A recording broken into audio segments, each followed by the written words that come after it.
S.O.D, and especially Billy Milano. Because he bought me my first tampons. Thanks, Billy.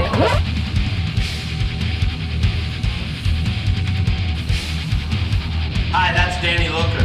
That's Scotty, and I'm Charlie Benante. Billy Milano, get up! Get up! Get up and go to work!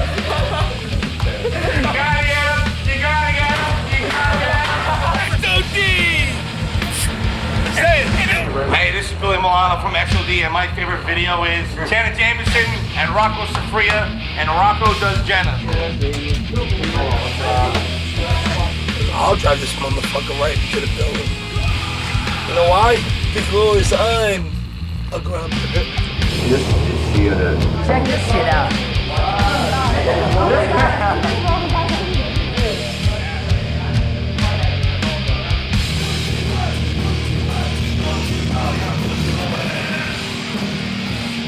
Next thing I know, I'm covered in monkeys. There's like 10 monkeys like climbing all over my body. And I'm trying to hold the bananas up like this, like get away from me, like trying to get off me. All these monkeys climbing all over me. Finally I gave up. I just threw the thing of bananas and like I ran. All the monkeys went after the bananas. So I went back and got more. And you're not supposed to like, just, you're supposed to keep them hidden and then just like hand them out one at a time.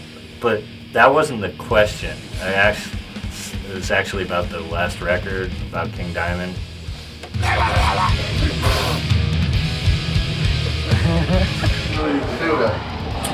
Oh, man, have a Coke and smile and shut the fuck up. Potheads can be dicks, though. Like, those guys are the worst. Yeah, I want to say something. Fucking thanks for not coming to the show, Twiggy. You fucking dick. It's a candle that makes it evil and look immortal. We burn them in effigy in the name of the Satan. We've been bored. Fucking Bob Bowler! That's Silly Cracker!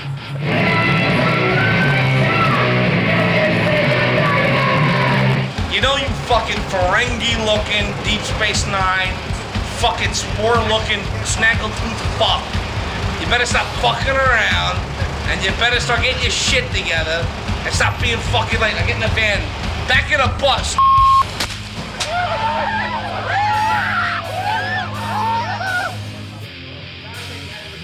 I rule, that's it. Everyone knows it.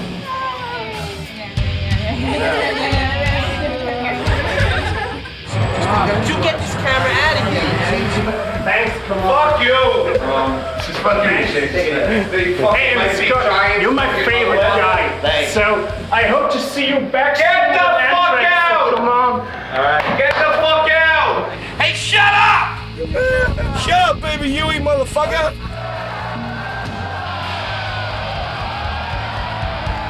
Gigantic meatball guy. Simaka, leksuna teko, sa kotal. Mica, pa si kadat zirnerata. Kasa puso te teta chusa jopata. Kata chita, seta chuba, si te koraka. Vecino nakate nos dajindo para benvenco sa tasi katasis. Kasha sa marashisas.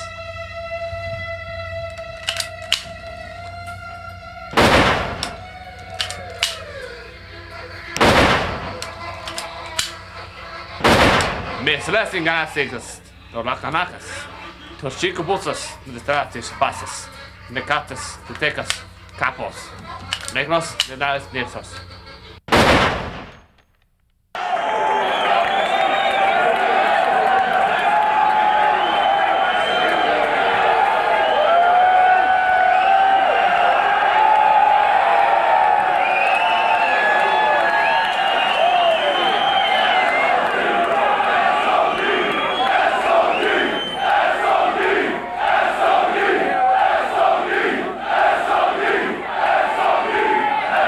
Thank you very much.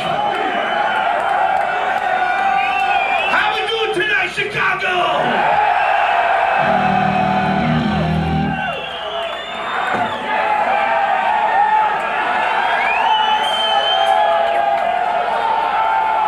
Very honored to be here again once more, tearing up the fucking Metro.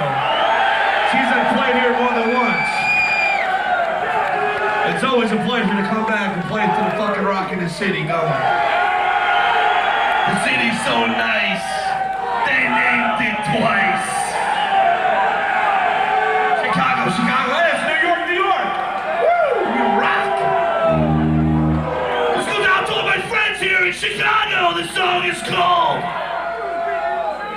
Kill yourself!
Song is called Melanoma.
Thank you very much.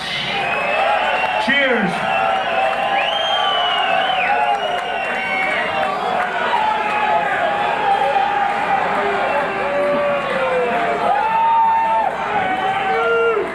You know, we put out this record in 1985 on Megaforce Records. And here we are 14 years finally playing on that fucking record. Sorry it took so long to get here. We just couldn't find the time to practice. This goes out to all my fucking friends here tonight. I know there's a lot of you motherfuckers here.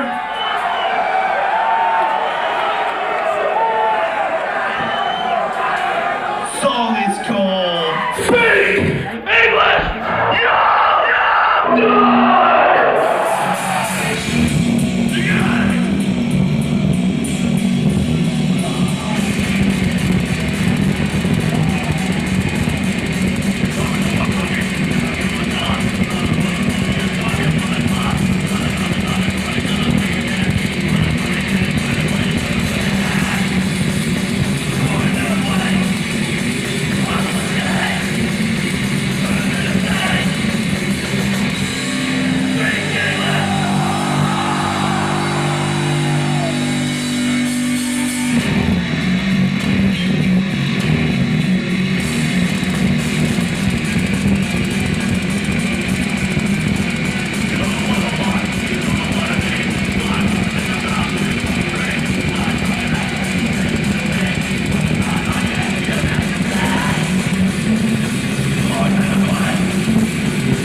I remember the time Billy Milano would kick my ass. I'm sitting fucking backstage a little more going, what the fuck did I do? Hey, you know what? It's your fucking dressing room. Go to your fucking hotel room. Right. You have a hotel room? I just went. I just walked 5 fucking minutes. Okay, that's what it's got. No, you can't, because you're fucking wrong, Wilker. I'll fucking, you want to show you? I'll show you fucking the cassette. Hey, you're in the fucking having the crabs and cheese. They said fucking crabs. I think you're in the fucking having some crackers too. First time I ever used one of those, I shit right on my foot. Oh, dude. You should be serious, man. It's a joking. Oh my God. You're worried about the question? No, I'm worried about what I'm I didn't see no tape. Hey, what song do you want us to play from your album? You want to play my music? Hey, yeah. I'd rather hear Natural Pussy. Okay.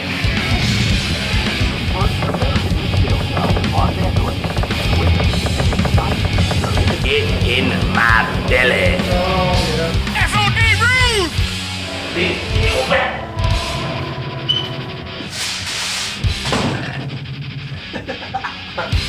Andy Logan, computer nerd.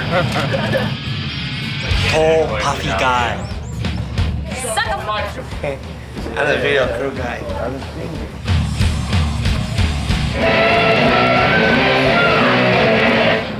You fired.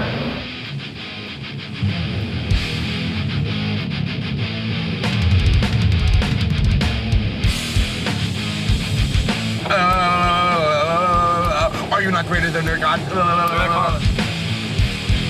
I'm sitting there hanging. I'm like, I kind of like S.O.D. Why does Billy Milano kick my ass? You know? And I never found out, but that S.O.D. record, the first one, was pretty fucking cool. Yes, we have stooped to a new low. Even we are ascending ourselves at this point. So who do you think's more metal, hardcore or Manowar?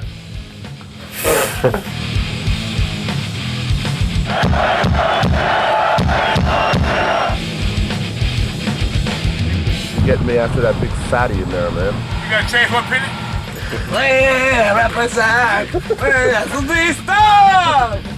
You just buy a shirt or a coat or a fucking thing. And the funny thing, kind of blew me away that fucking Billy Milano sounded like Tom. Learn to live. We learn to give each other what we need to survive. Together alive. Bam, bam, bam, down.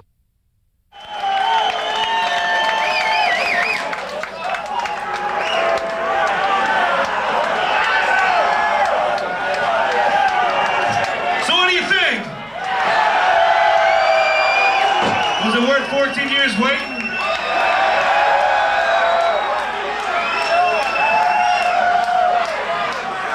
How many people here know that we got a new record out called Bigger Than the Devil? Of course you know, you're Chicago, man, you're right. I'd like to do a song off that record right now called Make Room.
English or die. And that was during a time where there was something called the Iran hostage crisis. Y'all remember that? In 1992, we did a record called Live at Budokan. That was during the, thank you. That was during the Kuwaiti Gulf crisis. Y'all remember that, right? In 1999, we did a record called Bigger Than the Devil, which is out touring right now. That was during the Kosovo crisis. We had nothing to do with any of these crises. We have enough of our own. We just feel it was a really good timing on our part. I thought I'd mention that. It's a song called Fuck the Middle East.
John Bottom. John's Bottom? John Bottom. It's Large Ulrich. Large Ulrich from Metalliphant. It's larger than usual. Aren't you the singer for Testament, Chunk Billy?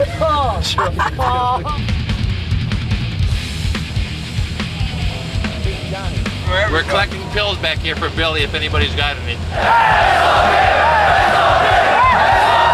guys are fucking crazy!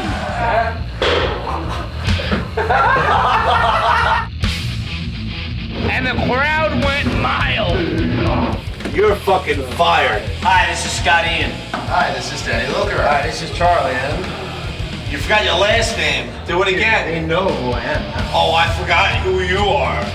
Do it, Tom Cole! What does the corpse do?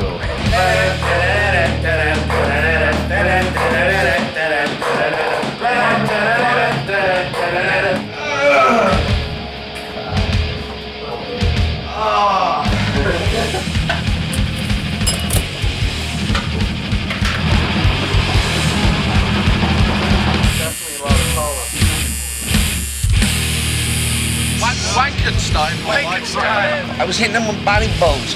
Ow, ow, ow. He was crying like a little bitch. Time sucks!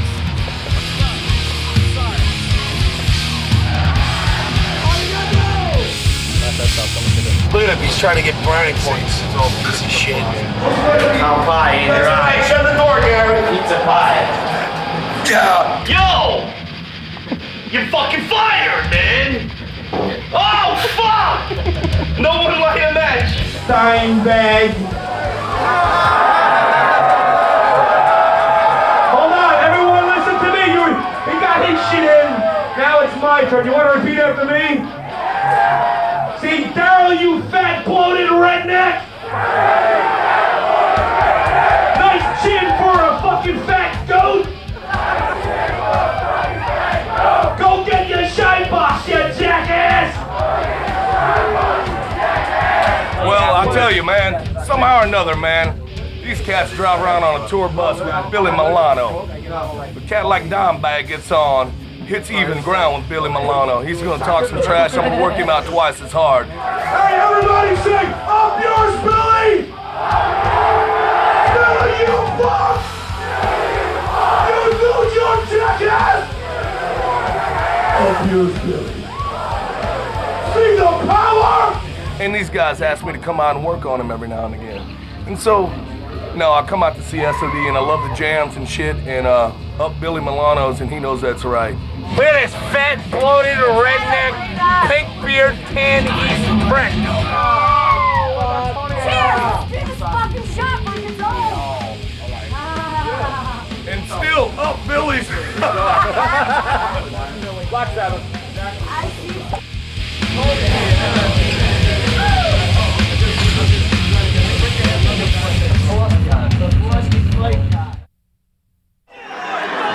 Get any old school metal fans here tonight?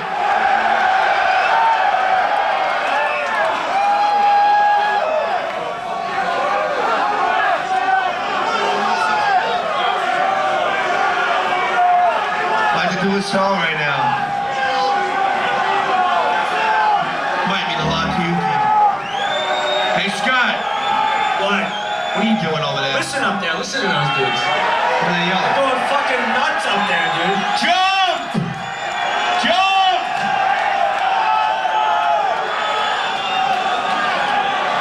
Hey, Scott. What? Remember that band from Sweden?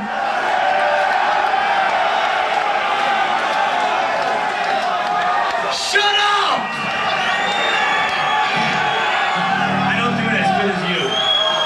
Yo, I heard you have a station here called Rebel Radio. And I heard they've been playing this next song all the time, so for that, I said much respect.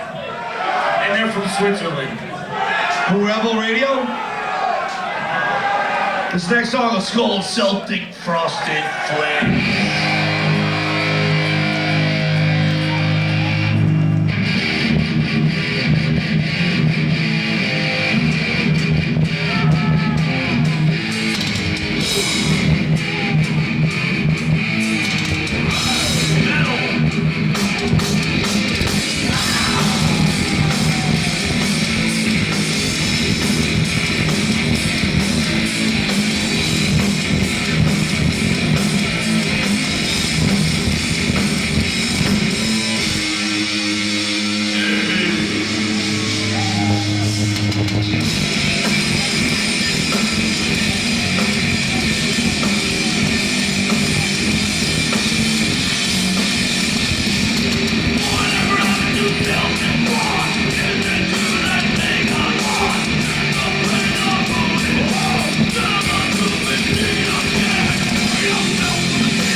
Celtic Frost. Tom Royer, can you turn this up a little bit? Tom Moyer has been drafted by the Bulls, starting backcourt next season. Martin is booking a club in Zurich, and Reed St. Mark teaches aerobics. It's all true. How many people here remember the Thirsty Whale? I heard it's a gas station or some shit. Ain't that a bitch? I like the Thirsty Whale. It was a lot of fun to play that place. It sucked. It did suck. What's up, Baldy? We're gonna do a song right now. It goes out to all you motherfuckers living in the kind of neighborhood that I live in. Because I live in a neighborhood where monkeys rule.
Jimi Hendrix!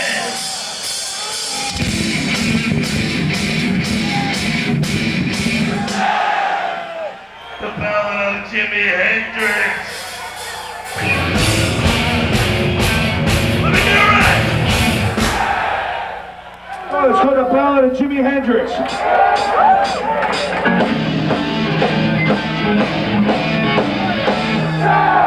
Dead.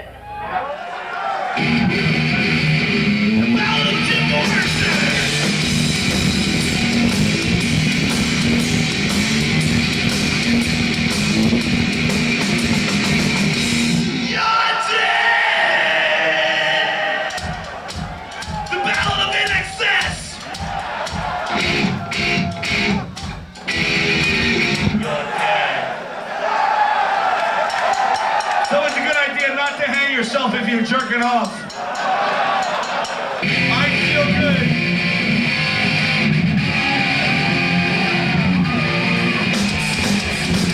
Doing that.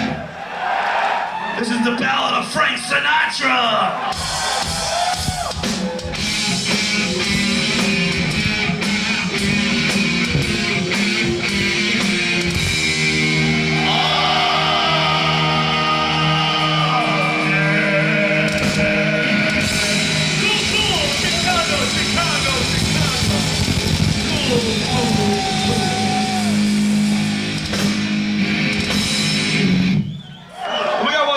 For Chicago. The Ballad of Walter Payton. Sorry. Hey, it's a joke. I can't play the Super Bowl Shuffle. We ain't doing the Super Bowl Shuffle. All right, get the guy. Come on. Oh, we love him. We don't do ballads of people we don't like. Otherwise, we'd have Ballad of Sublime. Ballad of Sublime would be cool. Ballad of Blind Melon. Yeah, all you motherfuckers going crazy when we did the Ballad of fucking NXS, right? Yeah, fuck that guy! Walter Payton, kill him!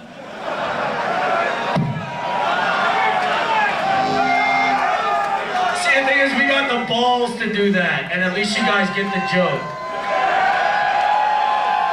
In this case, it was footballs. This is the ballad of Freddie Mercury.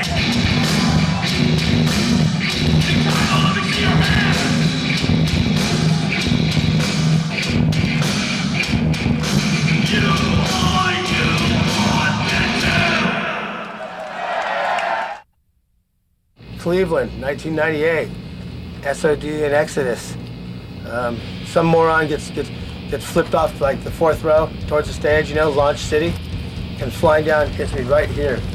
My ankle, the whole thing's bent backwards, like on an already trashed ankle from before in Baltimore. And Billy was just like there. What's up, Bill?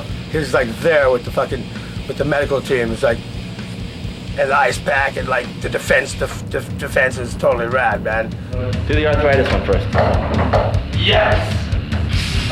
Do the black belt boys. Do the great man.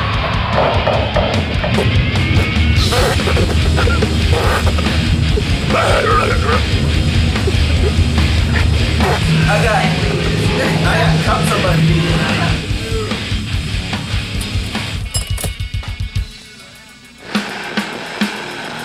Well, I'll come in here and I'll kick you. S.O.D. the Big Rock Show. Hey, look, excuse me. Bro, me talk here. Are you doing camp or something?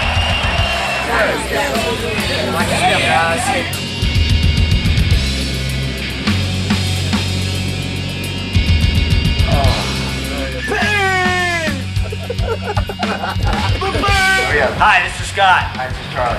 Hey, this is Billy, baby. Halford had it right. You know, he was smart. You know, metal, heavy metal, and hardcore. It's such a guy thing. Yeah. Mosh pits. It's such a guy thing. Your music attracts dudes, so why don't you Yeah. start fucking dudes? It attracts It's like, dudes. It's such a male-oriented. A mosh pit. Hundreds of sweaty dudes with no shirts, all rubbing against each other. I mean, how gay? How more gay can it be? I think You know metal what I mean? actually made Halford gay. He wasn't gay when might he have. started metal. And So I actually think being gay and being in metal is like, it just makes sense, doesn't it? yeah, hooray for faggots.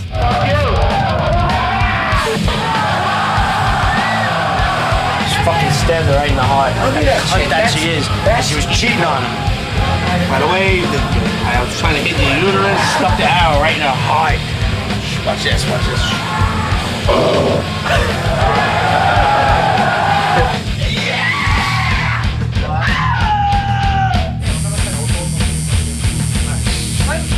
This one's gonna get kicked right in your ass with. Drink beer and smoke pot and play brutal music.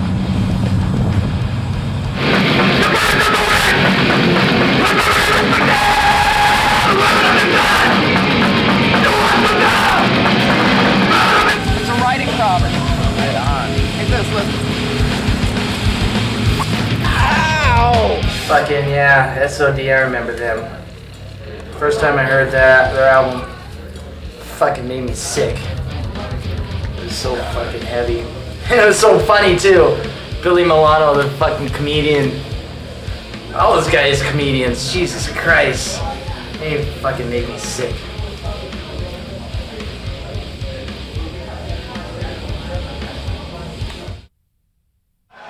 So it's called chromatic death!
This song is called School Bus. It's a sing-along!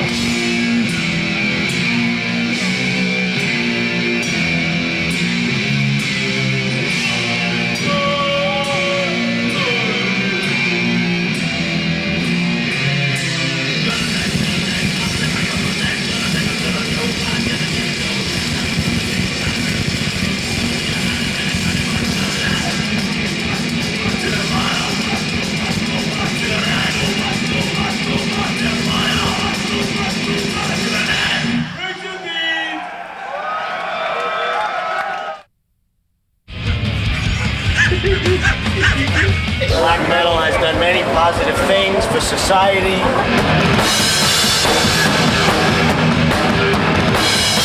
Got me a car and it's big as the well. We're gonna set sail with S.O.D in the hate shack.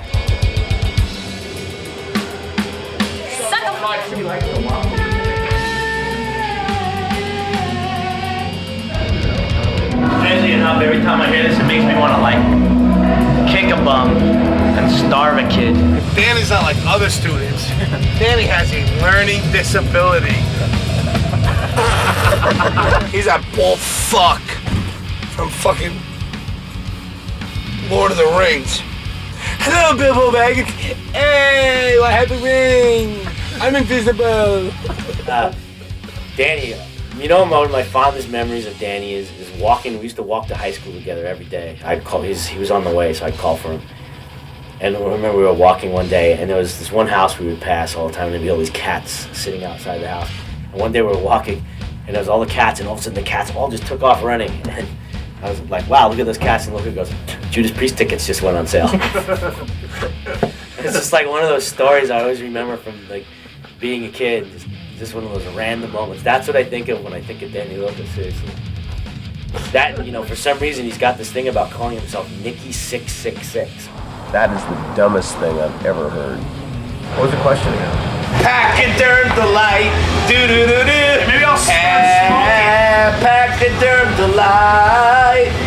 Maybe I'll come out and smoke a cigarette right He before. for 40 credit night, having him a little pack of derm delight. Pack and derm delight, yeah.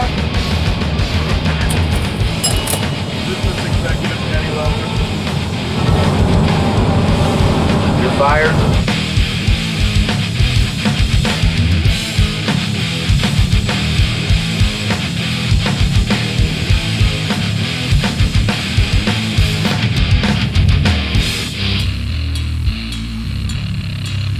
I'm not here to please anyone but me. You know what? It's my dream in life that someday I could be as sexy of a front man as fucking Billy Milano, man. Because he's hot. And, you know, that's what I'm all about. Billy, man. I don't give a flying fuck whether people like it or not. And if people think they got a problem with me taking time off, they can kiss my ass, and that's it. I won't come back to fucking Finland for 10 years. I don't give a fuck. You're fired. F-I-R-E-D. People want to bust my balls? They're busting the wrong guy's balls. This is deep. This is real. This is something special. This is the new deal. This is the real deal. S.O.D. Live and large. Eindhoven. Hope you enjoy this video we're making especially for you.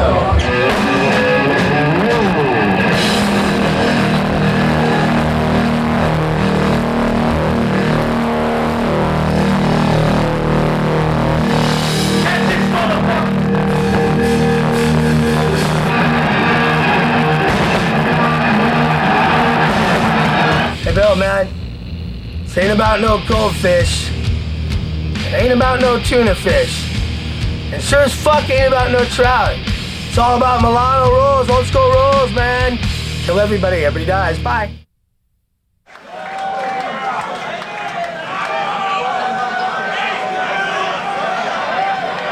Here's a song for Speaking of Should Die called No Turning Back.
It's when someone puts all their songs together, like all the greatest hits, a little piece of each one, and plays them as a long song. Right now, I'd like to do the S.O.D medley. This is 6 songs in 9 seconds. Don't try this without parental supervision. We are trained professionals. We do this for a living.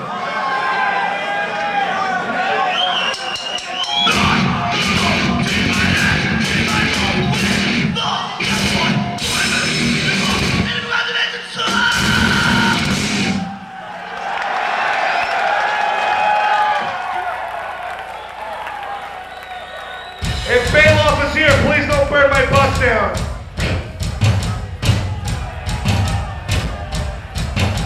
Uncle Evil is in!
I wanted to put this nose into his brain. I can make a brain surgeon. Where'd it go? Last time we left this place, Dime was here, and I'm leaving the same exact way. It doesn't matter if it's good. It only matters if it rocks. What the fuck is up, motherfuckers? He almost threw the guy out the window. Yeah, that's fucking hilarious. Yeah, good one. You're fired. This is a limited edition Toro. This is a limited edition. Scott Ian signed this. Sushi. We need 120 yen for that.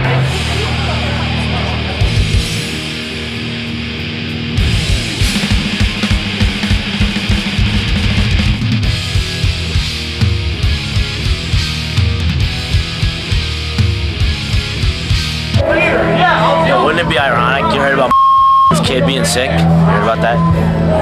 It would be fitting if, I mean, I know it's really evil to say this, but if his, you know, if the little kid dies from some crazy disease, it would be his karma paying him back for f***ing those kids in the Is that wrong to say that?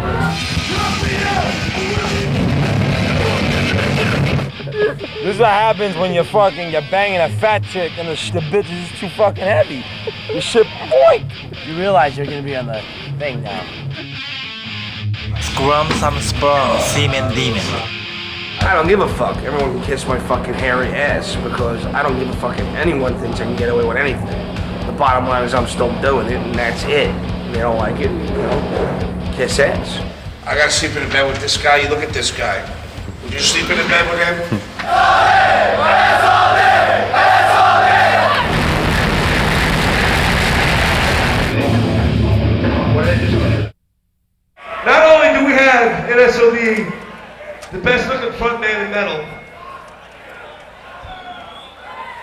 We got the baddest motherfucking drummer going, and I truly mean that.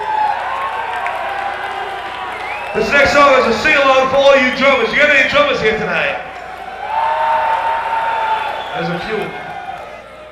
The song called Charlie Don't Cheat. Now he decides to tell you shit. Charlie Don't Cheat, it's a sing-along.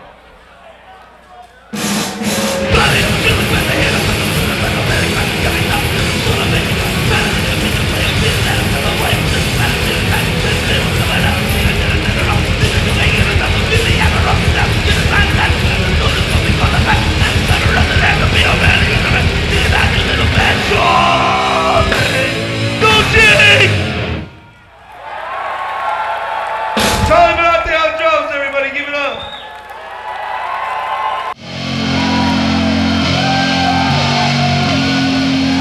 Brian Kessler.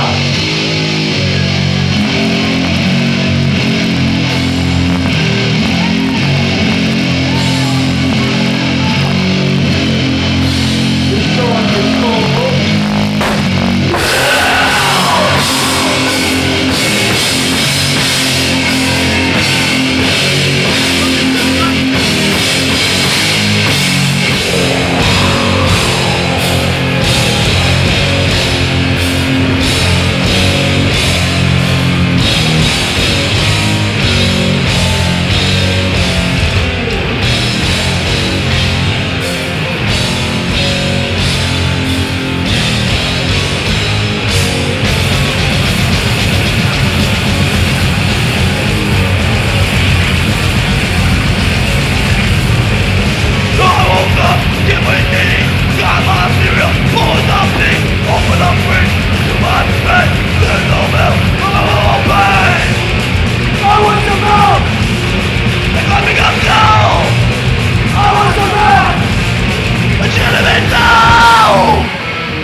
Thank you, everybody. We're S.O.D. We'll see you later.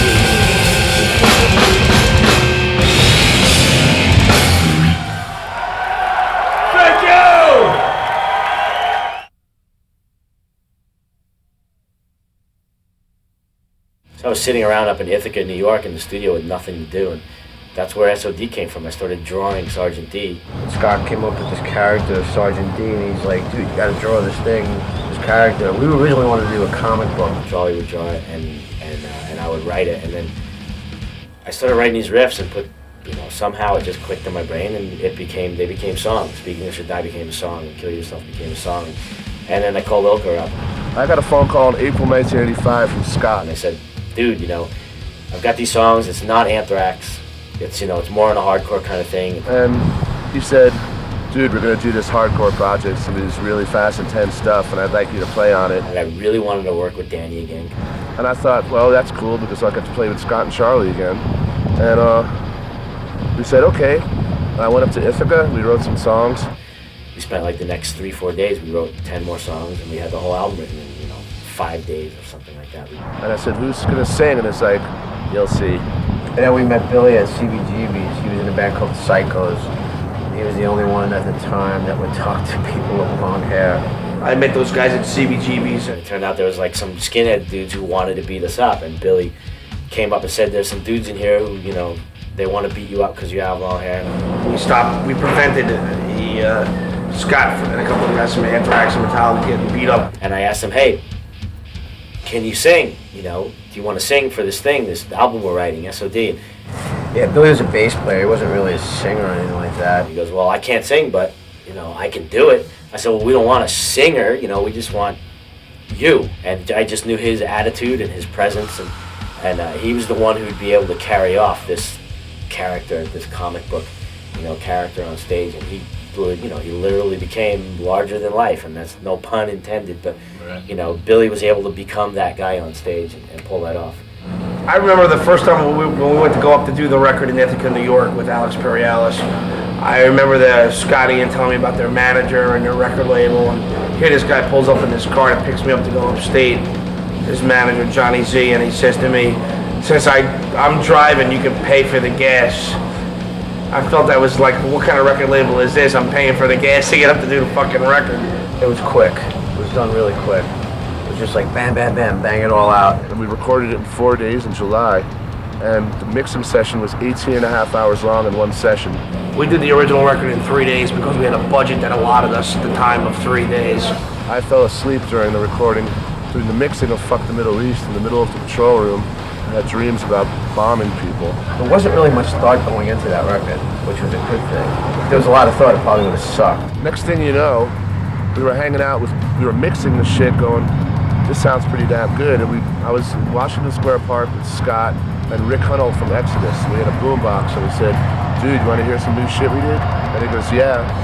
And I remember the expression on his face when he heard the guitar sound and the riffs. His eyes kind of bulged a little bit.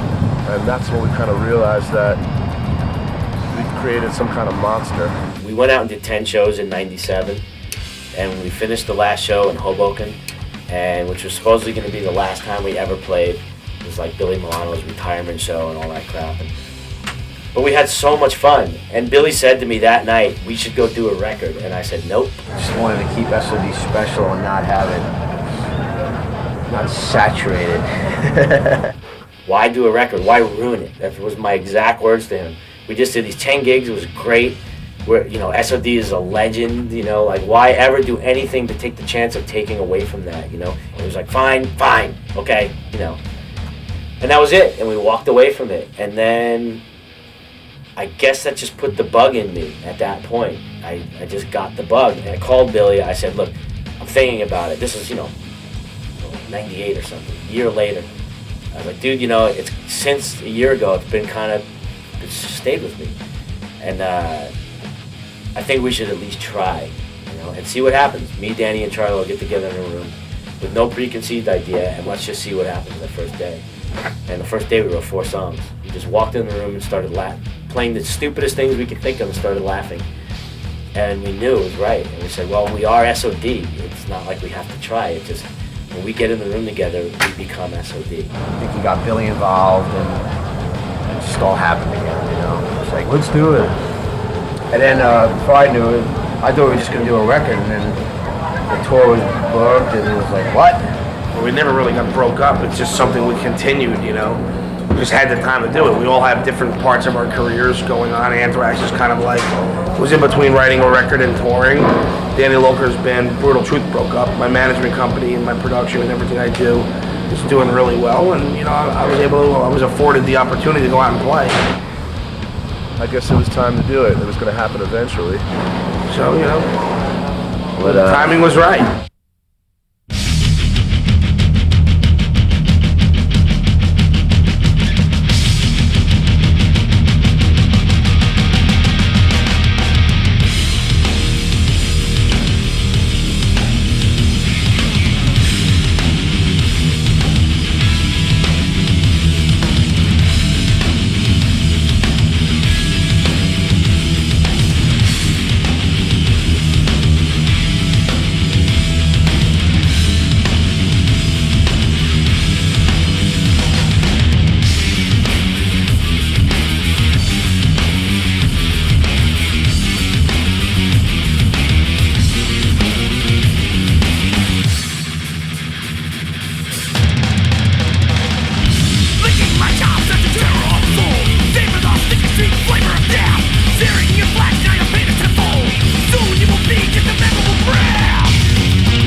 the drums. No, it's not the singer from Loverboy. He's not the guy from NSYNC. And yes, he did try out, but never got into the Backstreet Boys. Joey Benatti on drums!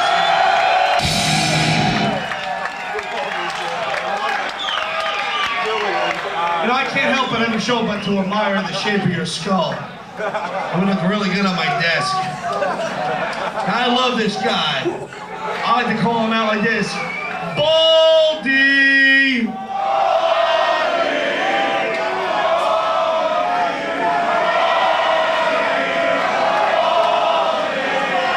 Come on, you guys know the Daryl chant? Let's hear it.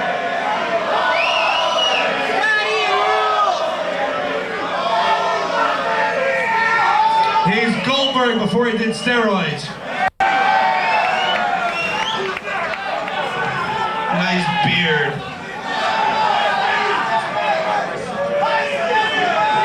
Yeah, we're gonna hire Jacques Cousteau to find his sunken chest. Weighing in at 120 pounds, soaking wet.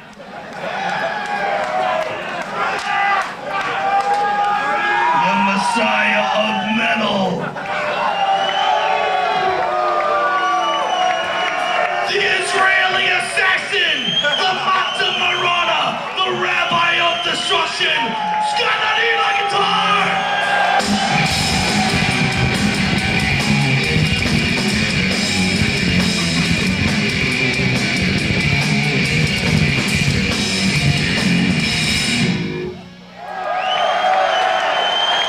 Thank you very much.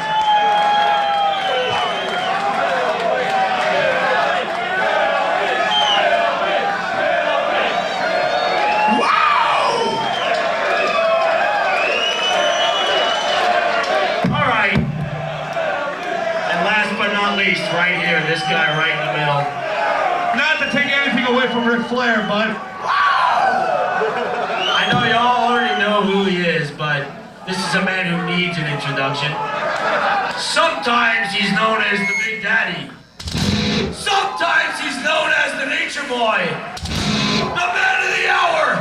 The Tower of Power. The guy that's too sweet to be sour. Mr. Billy Milano.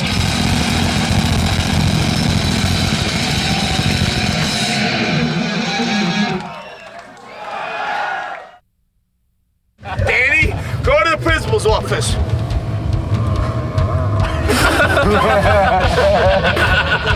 You're fucking fired. Even wearing a belt, I can fire you.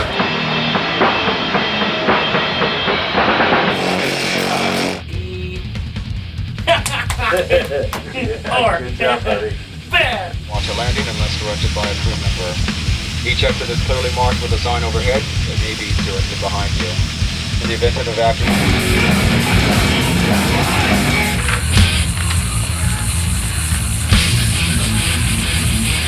You know, you're a real piece of shit. Thanks. What? What's the lobby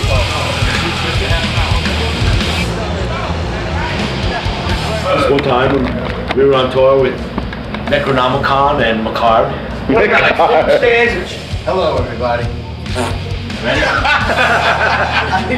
Come on,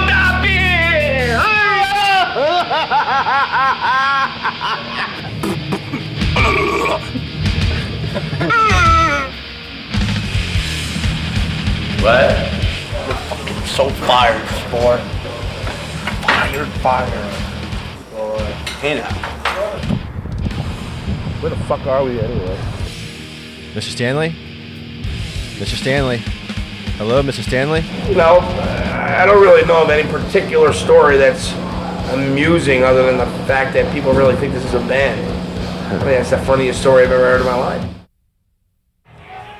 This song is called Aren't You Hungry?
breathe, I can breathe their air.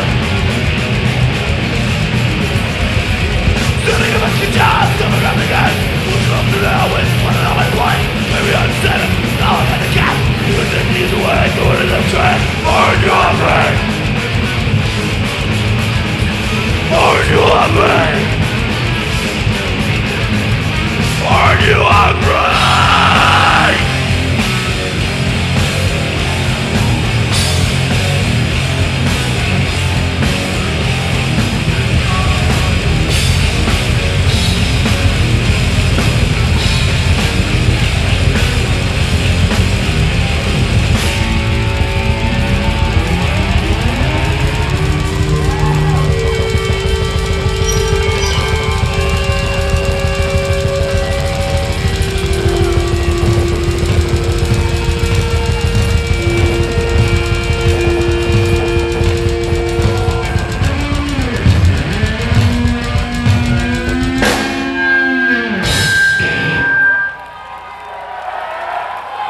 Let me hear you ladies say yeah! Now I know you ladies can yell louder than that. Let me hear you ladies say yeah! That's right. I see you, honey. Take it easy. Goes out to all you girls. You're very special. You know why? Say why! Women are special because you were born with something that can conquer any country. Control any man, and is stronger than any fucking weapon ever made. It's called a pussy. And this song is called Pussy Whipped.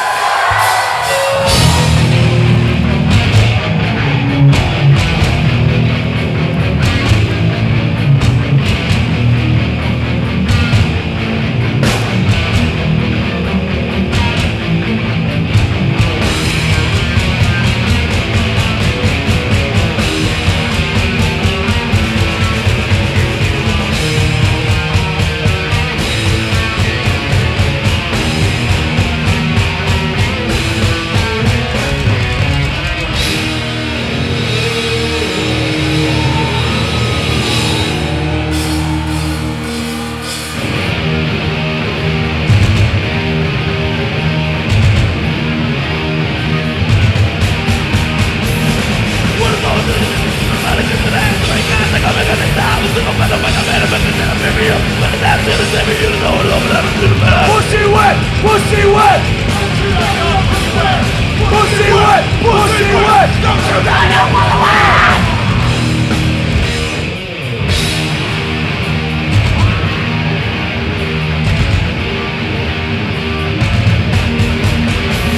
She wants to be a lover, you will never let her see you do. I was at the end of the night. With a better finish, you look at it, you got to stand there and open it with a dead pussy giving a breath. Pussy wet! Pussy wet! Pussy wet! Pussy wet! Don't you know you're pussy wet?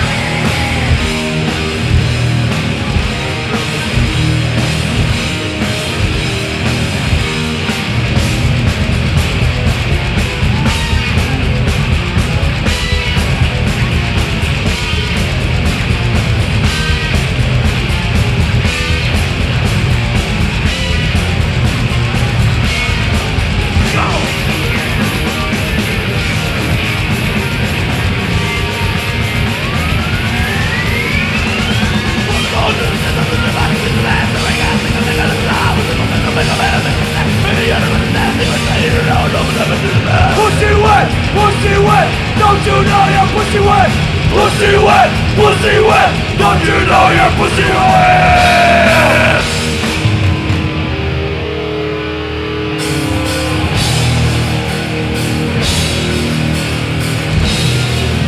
So it's called Freddy Krueger!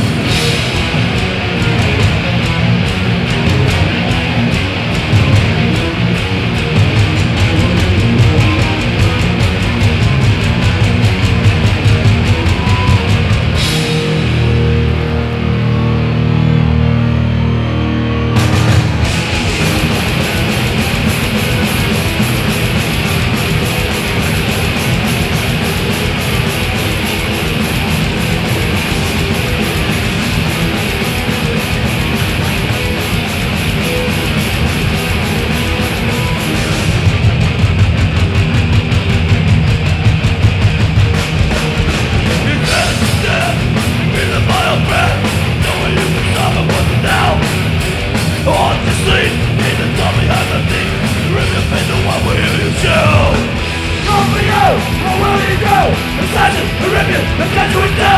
I'm calling for you. What will you do? It's not you would review. That's what you would do. It's diesel black, metal bubbles with a crack, and it's clean all through the skin. Get the ball, every ball in a call, with the rays and scratch beneath the chin. Call for you, what will you do? It's not you to review, it's what you would do. I'm calling for you, what will you do? It's not you to review, it's what you would do. Now.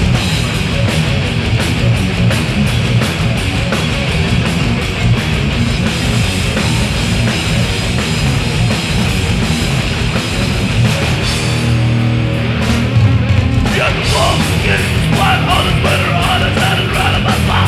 As he dies, skull is wearing and green and skin is up. What it means are written in a dead of his own flesh.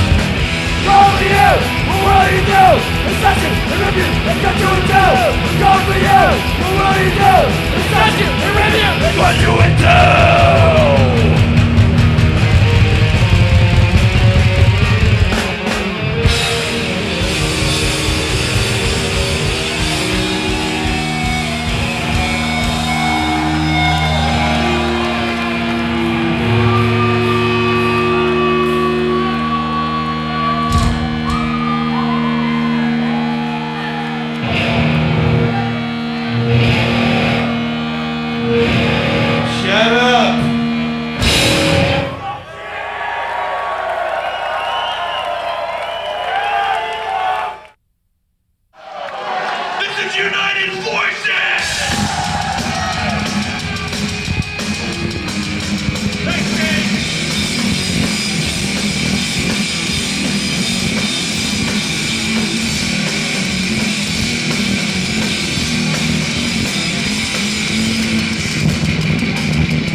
A little bit, but seriously, after 14 years, S.O.D being in the underground, thank you so much for remembering, thank you for coming out. Seeing you all you motherfuckers smiling, that's the best thing in the world for us, because that's what it's all about, seeing a smile on your face. Thank you so much. We'll see you again, hopefully before 2006. Thank you.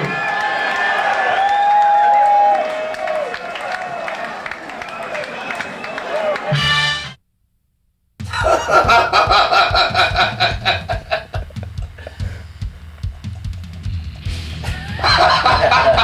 これがメッセージなんでしょうか Messages, ha ha ha ha ha.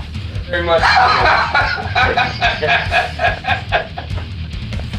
Thank you very much. Thank you. Oh, I see. Okay. You're watching a TV show. Thank you.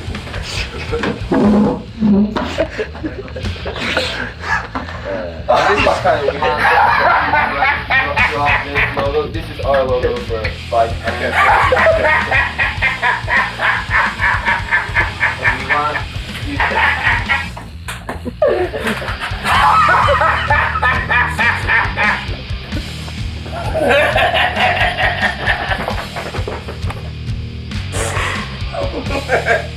Destroy Monster Vibe.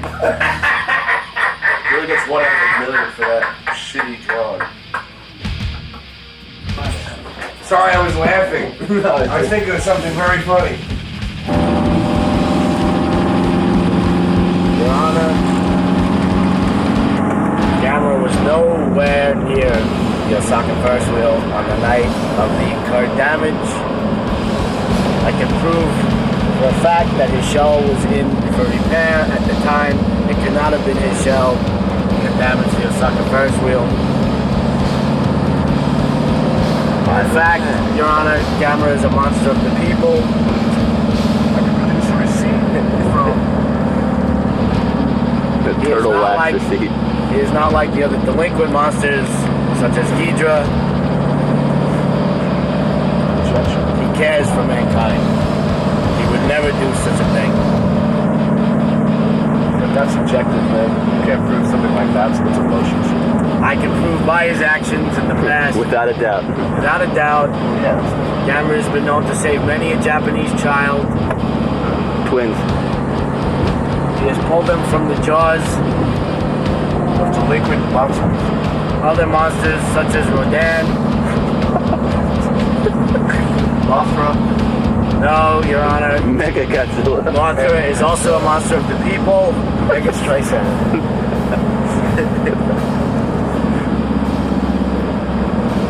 Although I may not agree with some of my client's motives and actions, he is a bulky turtle.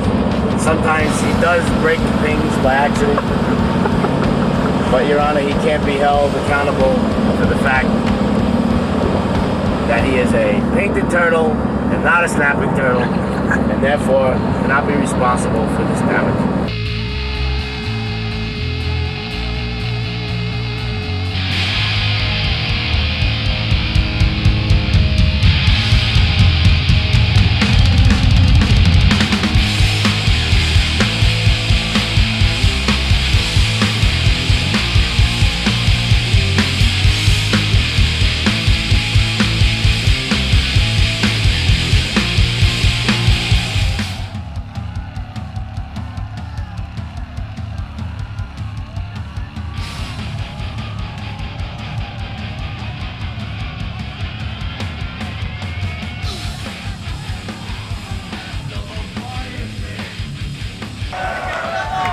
And once again, I'd like to thank Danny, the anorexic giant of bass guitar.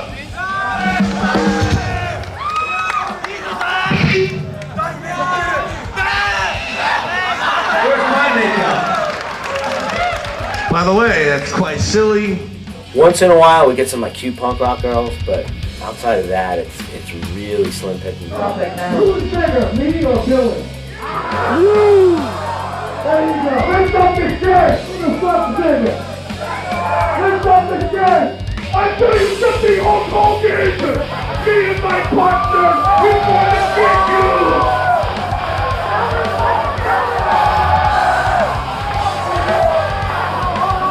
All I understand is foot porn, butt resistance, fuck all that pussy shit.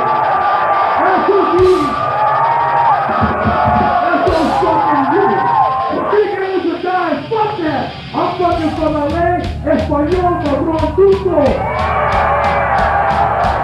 And I'm from New York, Taco Burrito! Give me time, you motherfucker! No, he killed his mother because she was obsessed with. Wait, I don't remember. He was obsessed with oil obsessed with Paul Lynde. Yeah, he was obsessed with Paul Lynde. He killed his mother. He killed his mother. And he used a hammer at first because he was obsessed with Paul Lynde. He killed his mother. Paul Lynde. And he used a hammer before he stabbed her because he felt bad because he thought that stabbing her would hurt too much. So he beat her in the head with the hammer first and then he stabbed her. Cut off her head. It was nice to do that. You need Paul Lynde. Yeah, The song he got. I never liked Artie Johnson. I think it's the biggest part of laughing. You're fucking fired, man. You're fucking fired. Let me fire him for the first time. You're fired. All right, you're fired. You're fired. You're fucking fired. You're fucking so fired. You're fired. I would just like to say one more time before we end this show that you are fired.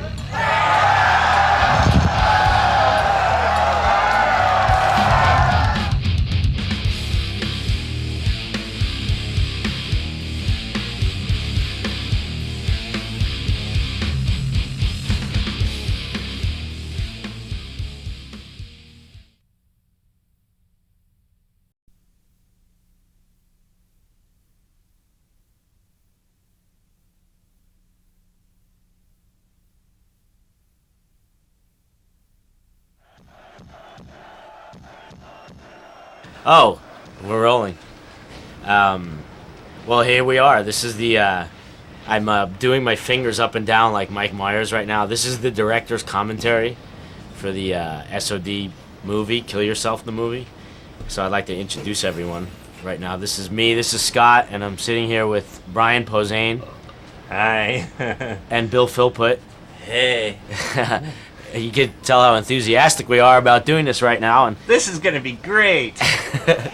right now you're watching the opening credits, which to me is actually the best part of this whole movie. So it all goes downhill really from here. slick. Watch this part right here. Watch. That part rules. Starring. We'll just do this like a closed caption. Those we'll guys just are repeat good. everything. Yeah. Oh, you got them? Yeah. As a favor. So we're just gonna basically rip, hopefully, coming. everything to pieces here throughout this video. And if you actually take the time to listen to this audio track, You are a huge metal nerd. Yeah, exactly. If you're listening to this. Didn't I lose that tank top? Oh, sweet. Did you lose that one too? You Yeah. lost that Hustler shirt and my Tenacious D shirt. Yeah. Okay, here we are. This is what's known as a montage, where we've taken the audio for the song, but as you can tell, it's not just one show. It's taken from many shows, the video portion. Oh, I didn't know that. Yeah. That was my stomp that many other people in many other bands have stolen, by the way. Dicks. Fags. Fags.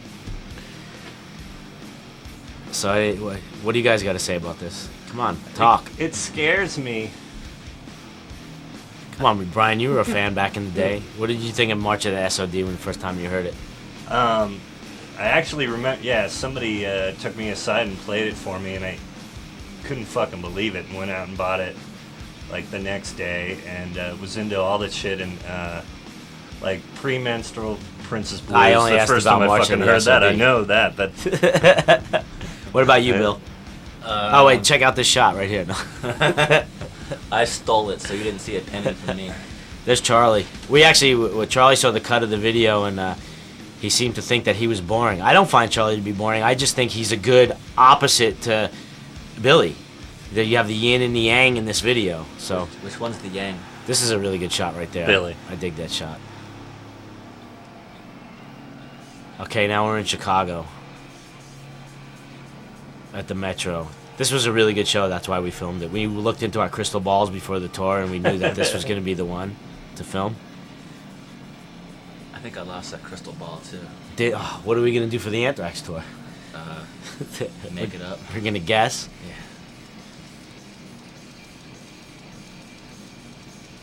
Okay, Billy's going to sing now. Everyone be quiet. Shh. You may notice that the audio has taken a bit of a dive since the beginning track. March was actually mixed properly, whereas the rest of this video is as raw as it comes.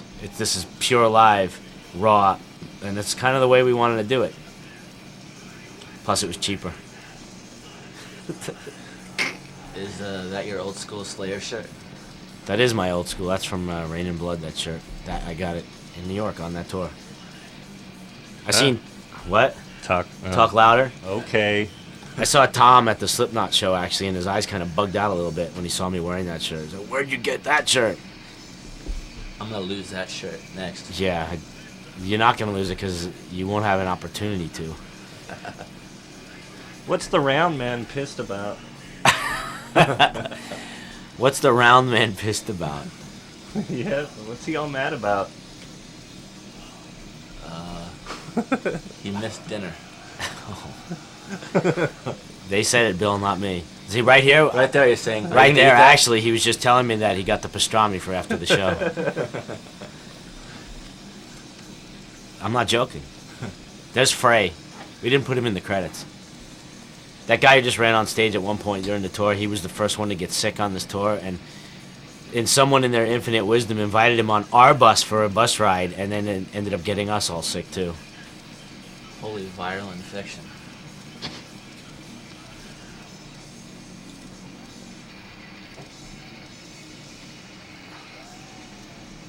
Is this our first lull? Nah, we're just, we're this is like our fourth lull. We're getting people, you gotta let people sometimes, just kind of just kick back. And take it all in. Yeah, exactly. I guess we could just babble the whole way. Okay, here comes Kennedy. Here comes Kennedy. Seattle's radio darling. That's for you people who don't know. Since her MTV career is over, she now hosts a very successful morning show in Seattle. You couldn't get Kevin Seal?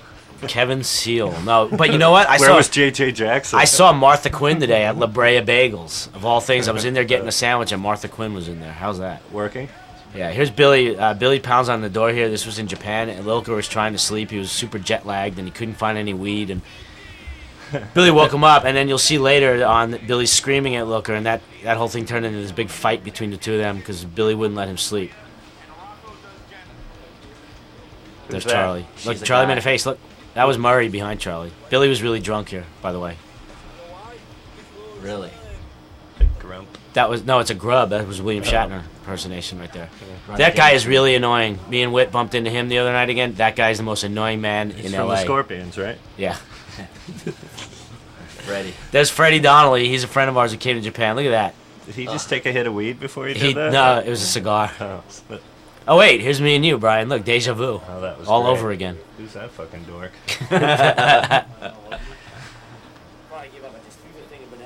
How weird is to say super nerds right above Scott? Yeah, I we know, put right? that up like 2 seconds before you... Oh, while you were there, I think. Yeah, it's true. Well, we needed a little, background. We had to take down all the gay porn. It's usually just sacks and assholes. Whenever you see Billy doing that kind of stuff, he's imitating Danny Lilker. That's what I figured out. Okay, now, what does the $100 mean? The $100. Danny was really stoned on stage one night. One night. Well, specifically one night he was super, super stoned. See, now we're gonna miss this whole Billy Twiggy thing. Well, we'll come back to it in one of our lulls. Anyway, Danny was all stoned on stage one night, and he kind of screwed up, and Billy got pissed at him after the show and said, Lilker, if you're fucking stoned on stage one more time, I'm going to dock you $100 every time out of your merch money.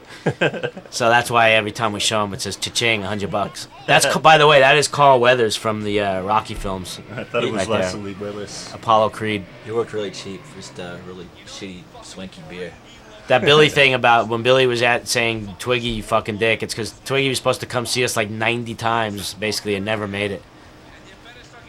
He's talking to Philpott right here. What do you think about this, Philpott, when he would rip on you all the time? Call you Ferengi and fucking Spore? In the beginning, it bothered me, and then after a while, I really didn't give it flying shit. It would make me cry, because words hurt. Yeah. Look at Danny. Danny and his harem. Danny actually had sex with all. Look at Billy, 1985. Danny did what? Danny had sex with all those women. Nah. I swear to God. And who's this guy that Billy's being mean to? Some guy in Europe with a funny accent. People think Billy's joking when he yells, "Get the fuck out!" Like, he's actually extremely serious. I'm sure. Okay, here comes Takeshi. This is my favorite thing right here in the whole video. You should rewind that 1,000 times and watch that. Gigantic meatball guy. Okay, that's Twiggy from Marilyn Manson. He's like the perfect mixture of creepy and effeminate. Like, not too much of one, just right down the middle. It's pretty cool of him to do this, though. Twiggy's a really big S.O.D. fan, and he begged and pleaded with us to have some kind of, part in this video. He did? Come on, it's, I'm embellishing. Oh, yeah, I remember. Whoever wrote this is really smart and funny. Probably has a big dick. Oh, back to this. Did we miss anything that we wanted to talk about from that last segment? Since now it's just music now, so we could just talk all over this whole thing. Anything from that last segment we left out? We talked about Kennedy. We talked about the $100. Carl Weathers. Takeshi. Those of you who may not know, that little guy who came up in the circle, his name is Takeshi Sakamoto, and he's from Japan. Duh. He plays in a band called... what's the name of his band again? Oh my god. Oh shit. Talk about fucking brain fart. Coco Bat. Coco Bat, duh. He plays in Coco Bat in Japan. He's actually a very big, famous super rock star over there who has his own action figure even. And we've known Takeshi for a really long time, and he's a really, really cool guy.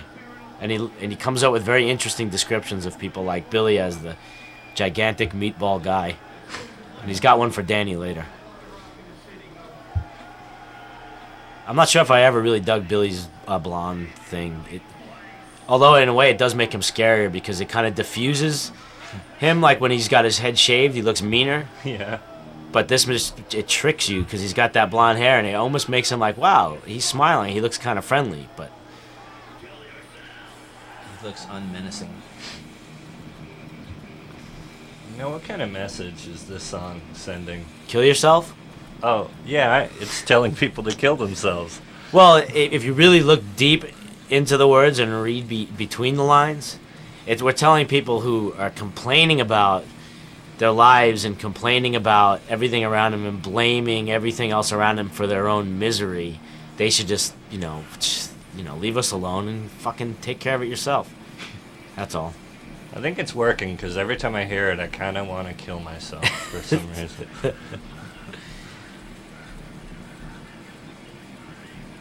Dig yourself a hole in the ground, push up daisies 6 feet down, something like that. Take a dirt nap by the farm, inject a bubble in your arm. This is one of my mom's favorites, actually. She really digs this one. This had a lot to do with Titanica, actually, this song. For real? Yeah. This song and the Sacred Reich song about suicide, and there was one other that made me think of doing that, and kind of the Suicide Solution thing. And wait, so S.O.D. had an influence on a Mr. Show thing? Totally. No way. That's it. We could stop now. I'm done. Because the song Try Suicide, it's like pretty much the same thing as... Well, yours is just not as blunt as ours. We're saying kill yourself. Yours was try suicide. Yeah. Try it. You may not like it. We don't condone this. By the way, you're saying kill yourself. You're leaving yourself open for many of your possible lawsuit. I think our fans are smart enough to know that. I don't know if they're smart enough to know anything, to tell you the truth. Who am I to judge? Danny Looker, one of his many rock poses. Danny's got the rock poses down. He's the most underground, brutal, hardcore dude like I've ever met in my life. But you put that guy on stage, and he can pose out with the best of them. He is. Look at him. He's got the poses down pat. You'll see later, way later, when he comes on stage with his makeup and his sword. That's the best. He's pretty metal. He is so metal. See, if Billy yelled at me, kill yourself now that loud, I'd probably have to listen to him. I'd do it. I hope he never beats me up. That wouldn't be fun. Billy doesn't fight. He wins. He just knocks you out. He's a lover, not a fighter. You know, for a long time, we always had problems playing this song. I'll show you the part that always would screw us up. And it's not like any of these songs are fucking, like Jethro Tull or something. They're pretty straightforward. You mean gay? Yeah, exactly. But this song, for some reason, I'll show you right where it's the secret word when it goes, but can you do the Milano Mosh? That part, for some reason, would always screw us up. Right there, but can you do? I don't know. All of us would always have this crazy mental block and screw that up. Somehow we were able to finally get it right. That's why we didn't tour for 14 years.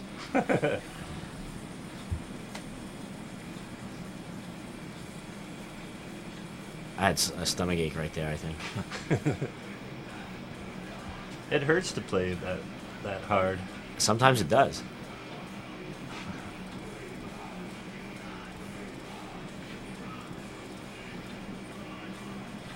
But can you do the Milano Mosh?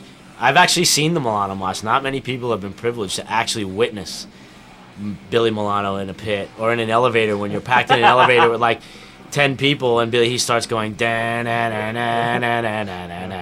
hilarious. He starts singing a mosh beat and he just goes off and he kills you. Billy's not one of those guys who doesn't realize his own strength. He does realize his own strength. And he uses it. And he abuses it. Okay, here comes another song with a big message. Speak English or Die. Now, what is that about? Well, ironically enough, it comes from Danny Luca, who everyone thinks is, just like the pot-smoking hippie guy. But really, he's the most... All the evil stems from him. Everyone thinks it's Billy. Everyone yells at Billy because Billy's, he's the front man. He's got the loud mouth. But Danny's the one with the black heart. I think this came from... With Danny, it came specifically from one situation I can't remember, and they're kind of interchangeable. It was in Queens, and it was either the DMV or a 7-Eleven. It was one of the two. And it was some Indian guy, working there, and Danny just got super, super frustrated trying to get his point across to this guy, and they had a bit of a communication breakdown. And I already had the title because I had drawn these cartoons of Sergeant D, like, yelling at people, speak English or die. And then the two just came together, and there you have it. History was made. We could travel all around the world to many non-English speaking countries and have thousands upon thousands of people screaming, speak English or die for us. That's pretty rad. That just shows you people do get the joke. What joke that is, I don't know, but they do get it. Once in a while, I'll get the guy who comes up and says, like, you guys really mean speak English or die? Like, do you really mean that? So, of course, if someone asks me that, I have to say yes. Because it's like, if you're dumb enough to ask me that question, that's the answer you're going to get it. Poser. You got to watch, too, when Danny throws the horns out like that. He gets this whole thing, like the way his shoulders kind of, his shoulders go back, and he gets this certain head lean. There's the one girl at the show. The one girl for the whole tour.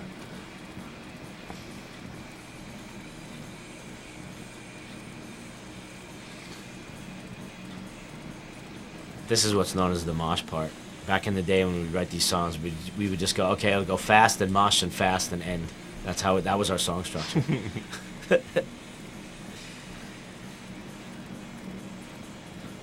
Okay, coming up here we have our ode to Slayer. This was still early in the tour. Later on in the tour, when we came through the second time, we stopped doing this and we started doing the breakdown of Angel of Death instead of this part from What Is This, Rain and Blood. Yeah. The reason we started doing this way back when, I think the first time we did it was '92 at the Live at Budokan thing. Well, besides being Slayer fans, but way back in the day, I remember when Kerry, told us that Speak English or Die had a really big influence on them making the Rain and Blood record. They loved the way when they heard it that Danny's bass and my guitar basically just stayed together all the time and became almost like one instrument, and the speed obviously and all that. And he said it was a big influence on them making Rain and Blood. So we just figured, well, Speak English or Die, when you listen to the lyrics in that song, it can go either way. You can call it S.O.D-esque or Slayer-esque. In a way, it's all the same. Right. That's why this middle part just fits so well in this song.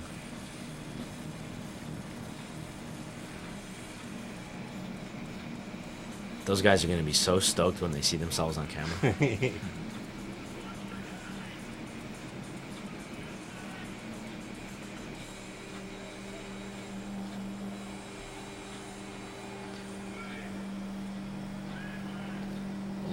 too. Yeah. We can go back and fix that in post.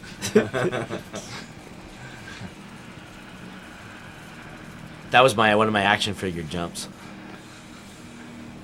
What do you call that thing? What? That kick. That was just an action figure, like Pete Townsend, like spread eagle. Oh, speaking of Slayer. He's my favorite pro wrestler, Kerry King. There's my second favorite pro wrestler. That's when look. He's holding udon noodles. This is in Japan. Those are udon noodles in his hand. I don't know what he was doing eating udon soup with his hands, but Was that English George who walked by? yeah. He's throwing stuff at Danny Lilker right here. Him and Lilker were arguing. Lilker was pissed. Billy was being loud, but really the behind it was that Lilker hadn't been stoned in about 12 hours because he couldn't get weed. So he got pissed. I was talking about shitting on my foot. That's those hole in the floor things in Japan. See, that we got so much to talk about here. There's me and Billy in '85 arguing about something. This was at the Dynamo Festival in Holland, actually, right there. There's some crazy Japanese guys. That's what Charlie does on the tour bus. When he's not playing drums, he pretends he's playing drums. Exactly. Carl Weathers. He likes drums. Who do you think would win that fight in real life? I love that. That was Mike Monterulo right there on the right. Our once tour manager. Oh, that was Takeshi again, calling Danny a tall, puffy guy. Mike Monterulo, friend for many years, tour manager. Billy calls him the poisonous midget. And that was fate, right? Yeah, that was Merciful Fate. There's Bill Philpott doing who knows what. Danny Lilker, classy guy. Oh, man. At least we didn't see his dong that time. This is Danny Lilker's theme song that Billy was just singing. That's my truck.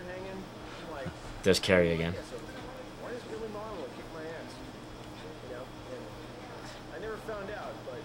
Kerry's kind of blowing his mean guy image on here. He's got kind of like a semi-smile on his face. Yeah. I just I'm read still this. Scared. I just read this rad thing with him in an interview about him. Oh, we gotta explain this. He's not saying hardcore as in hardcore music. There used to be a band called Hardcore, C-O-R-P-S, the Hardcore. Because everyone sees that and they go, what does he mean, hardcore or Manowar? Yeah. And I have to explain all the time, it's a band called the Hardcore, like the Marine Corps. Yeah. I should have picked another gay band. That's all right. But I hate explaining jokes, but for that one you kind of have to. Kerry had a great line in this interview where they asked him, because back in the day when we did that Clash of the Titans tour, we would always try and get them to smile or laugh on stage, and he said, you know, when you're singing lyrics like the Antichrist is the name of God, or what was it, or something like that, like it would just really wouldn't work if we were up there with big smiles on our faces. So what did we miss back there? There was a whole bunch of stuff. The wasabi eating contest? Yeah, every time you see like a quick flash of someone's face, they were having a wasabi eating contest in the dressing room in Tokyo. It was Billy and Billy's brother Chris. He was the guy with the dark hair making a face, and then there's this other guy, Freddie Donnelly, and they ate more wasabi than any human being should ever. I mean, Billy was emptying whole tubes of the stuff on one little piece of tuna and eating it, and just, and then he complains about his ulcer. There's a couple of Japanese guys there, Tomo and Kenichi, friends of ours from Japan, and Kenichi's the guy who actually did the Japanese Sergeant D gay doll that came out in Japan. We brought it to this toy place the other day that are going to hopefully do these ones for us in the States, which is going to be like, the mean, evil version of Sergeant D. Uh-huh. And we showed him the little vinyl dolls that they made over there, and he goes, oh, they're quite charming. Charming and Sergeant D should never be in the same sentence. The Japanese with their big cute eyes. Exactly. That they put on everything. What's up with that?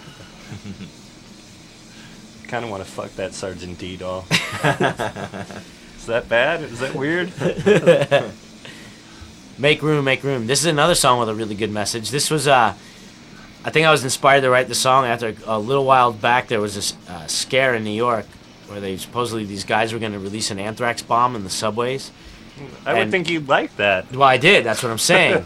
And the thing was that some scientist in the paper or something said that if something like that was actually to happen, literally 1 million people or something could die within 24 hours. And I said, wow, God, Manhattan could stand to lose 1 million people like that. No problem. So it came from that song, Make Room, Make Room. I mean, it pretty much speaks for itself. The title is actually the name of the book that the movie Soylent Green was based on, which has always been one of my favorites. I think if there was an anthrax attack, you guys would probably sell a lot of back catalog that week. People would just go out and buy a bunch of anthrax. Well, it was records. great. I still have the cover. It was like the Post, I think. Every day, Anthrax, huge headlines on the cover Anthrax of scare. the Post and Daily News and all that. But the thing was, like, I remember talking about this with Charlie, I think. It was like, well, you know what? If it really happened, the only bummer would be we'd probably have to change the name of our band after that, because that would be like, imagine if you had, like, back in, like, 35 or 36, you were, the Adolf Hitler ensemble. Right. And then, Hitler comes to power in Germany, and then all of a sudden it's like, I really think we should change the name of the band. So I don't think if Anthrax would be looked on too kindly anymore if something like that was to happen. And we don't want to have to think of a new name. You know how hard that is? So that would be the bummer of the whole thing. But like if your name was Sarin or something like that, and then that thing happened in Tokyo. And so we talk about that in this song, actually. Sarin gas for you to smell. Judas Priest pumping loud, something about a shotgun pow, something like that. Billy did I think he wrote some great lyrics on this record. You think? Yeah, he's awesome, dude.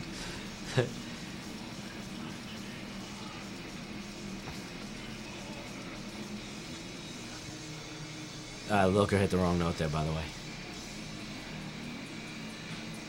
Probably because he was cha-ching stone. So what do we got coming up next? I don't know. Who's in our next segment? What famous guest star celebrities are in our next segment? Is it the Kirk Hammett?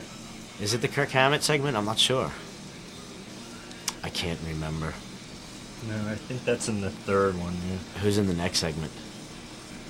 It's so star-studded, it's hard to keep track of who's where and when. Uh-oh. Lull number 3. No, lull number 4. Number 4? Number 4. Wow. Well, that's all right. Did you listen to your commentary on the Sleepy Hollow DVD? No, I never listen to commentary. Oh, actually. It's like... Burton falls asleep. Yeah, exactly. I think he does. It's actually like, he'll be like, and, in this next scene, there's the audience, and we really wanted to light the audience in a certain way so as to show them as they would really look as if you were really standing on the side of the stage holding a video camera. And you're just like, shut up! And then he doesn't talk for 5 minutes. So, I like how that, there was just a little flash. You see the cameraman on the other side. I don't know which guy that was. Mm-hmm. He has his hood on his sweatshirt. Like, he needs to hide. Like, ooh, I've got my hood on. You can't see me now. Actually, I made everyone that filmed that night wear hoods. And, except for you, standing right there without your hood on. I'm too cool for a hood. I'm wearing all black, though, so. Except for your hair. Well, yeah. Look that's Phil put with the camera right there, by the way, everyone. Strike. Everyone should bring him toys on tour. Yes. Don't listen to what other band members say. Fuck the Middle East. There's another deep... Actually, this song at the time we wrote it was when Israel and Egypt, like way back in 84, 85, when they first, were making peace with each other. And this song was a very pro-Israeli and Egyptian song because they were the two countries at the time that were like trying to shake hands, and then you had all these other countries that were trying to get in the way with it, saying they'll never, never, ever make peace with Israel. Yeah, here it is 15 years later, and like they're all trying to make peace now. So you see, time will heal all wounds. I think you guys had something to do with that, with everybody coming together. I think this song. I think we definitely influenced peace. I remember when S.O.D. played Tel Aviv and Menachem Begin came to our show, and he said we were very instrumental in him like waking up one morning and saying, "Why should we always be at each other's throats? Why are they so mad at us, those guys in S.O.D.?" Yes, I will actually take full credit for everything and anything. I like when Billy used to use the Robert Plant line. This is a song of hope. Release the white doves. What song is this right here? Oh, Deuce Crew. Is it? I can't even hear Just Deuce Crew. Fuck you. Yeah, it is. Yeah, it's Deuce Crew. Look at me downpick. I'm downpicking that whole part right there. You're just a douche crew. That's something we used to say back in New York.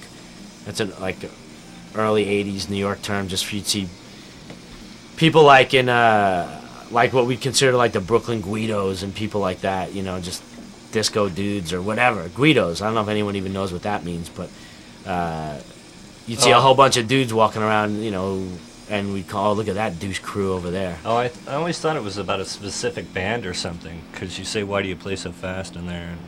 Are you Yeah, you know what? Strangely enough, way back in the day, some of those lines were actually pointed at Slayer, because there was an interview that Billy had read or something way back when, or it was brought to our attention, that where they had said something about why are those Anthrax guys, you know, doing this hardcore thing, they should stay with what they know, you know, and blah, blah, blah. I mean, just stupid shit back in the day. And it's all water under the bridge now. That's Chris from 40 Grit. They were opening for us in Europe. He's a really good guy. And him and Billy, the fat rhetoric between the two of them. Metal references. Yeah, it was Chunk Billy. I love that. Chunk Billy. Yeah, the fat rhetoric was nonstop between the two of them on tour. There's 2 more girls that Danny had sex with. Wow. Danny does all right. See, Billy interrupted me right there. I had to have a talk to him. Well, I like that part right there. The thing is, when Billy would say, hit me with the thing, you'd hit him and he'd go, no, it's like right out of Raging Bull. Hit it harder, you pussy! Harder!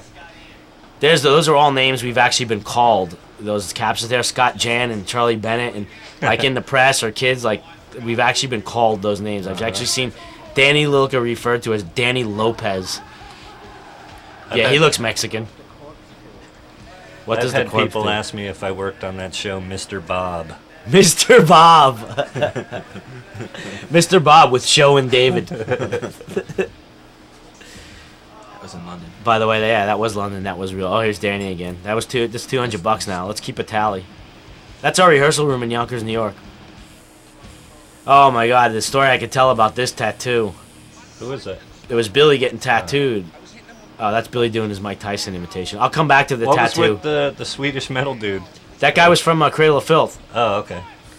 He just said corn sucks. We didn't give him beer or money to say that either. That's, what's his name? That was Eric Braverman and me, and we were at House of Shock in New Orleans, Phil Anselmo's haunted house thing, and we were made up, and we got to work and scare the shit out of little kids.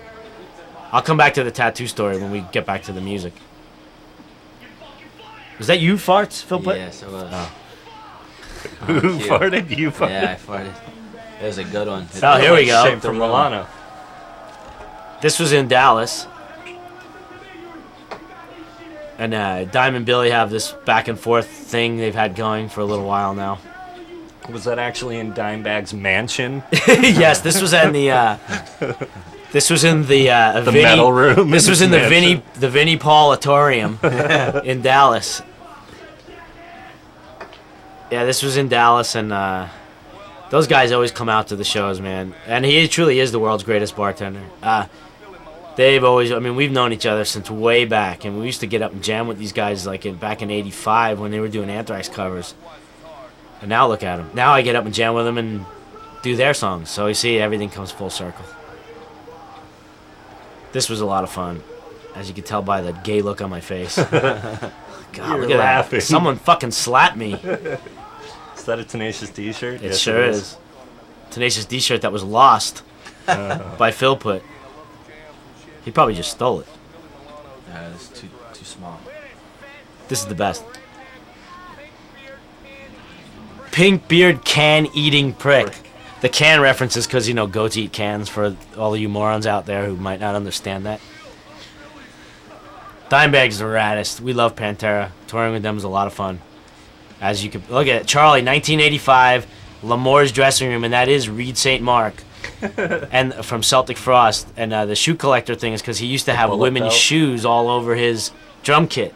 Really? When Celtic Frost would play it, dude, they're like the most evil heavy band ever. And here's this guy behind his kit with like women's shoes all over his drum kit, like taped on and tied on and whatnot. It was very strange. So anyway, back to that tattoo story. We're all in Japan, and everyone, the shop that was around the corner from the place we were playing, I mean, everyone was over there getting tattooed, and Billy decides to get this big back piece, you know, hours before the show. So he takes a couple of painkillers and drinks a bunch of beer and a bunch of Jack Daniels, gets his back worked on for like 4 hours, and then shows up, gets in the dressing room a half an hour before the show, and passes out cold. I mean, it was everything we could do just to wake him up, to get him on stage. And we were recording live in Tokyo all 3 nights, and so the audio of that, he was literally on a 2 to 3 second lag behind everything all night. His vocals were just behind, and we would talk to the crowd, and he'd just be like, Tokyo, yeah. I mean, just burnt.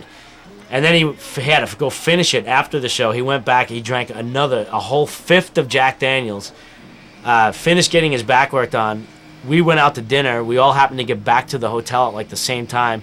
And his brother Chris and his friend Freddie were trying to pull him out of a van. He was unconscious. They couldn't get him out of the van. They had to go get a luggage cart out of the lobby of the hotel. They loaded him onto this luggage cart. I mean, he was a mess. He wakes up the next day, though. I think there was a scene earlier where you see us in a van, and our accountant Murray was like, "We're collecting pills for Billy if anyone has one." That was the day after, and he had a bit of a headache and a backache and everything else ache. That was the intro to Dethroned Emperor right there. And now this is Celtic Frosted Flakes, which we've seen. The only one I've actually gotten to personally talk to about the song was Martin Ain, the old bass player of Celtic Frost, and he loved it. He loved it. And I heard Tom Warrior was very happy about it too, so this makes me happy. Yeah, well, it doesn't make fun of him, really. No, it's total, we're paying tribute. Yeah. Oh, the original lyrics, which I told Martin, because we had this song. This was the last song we had.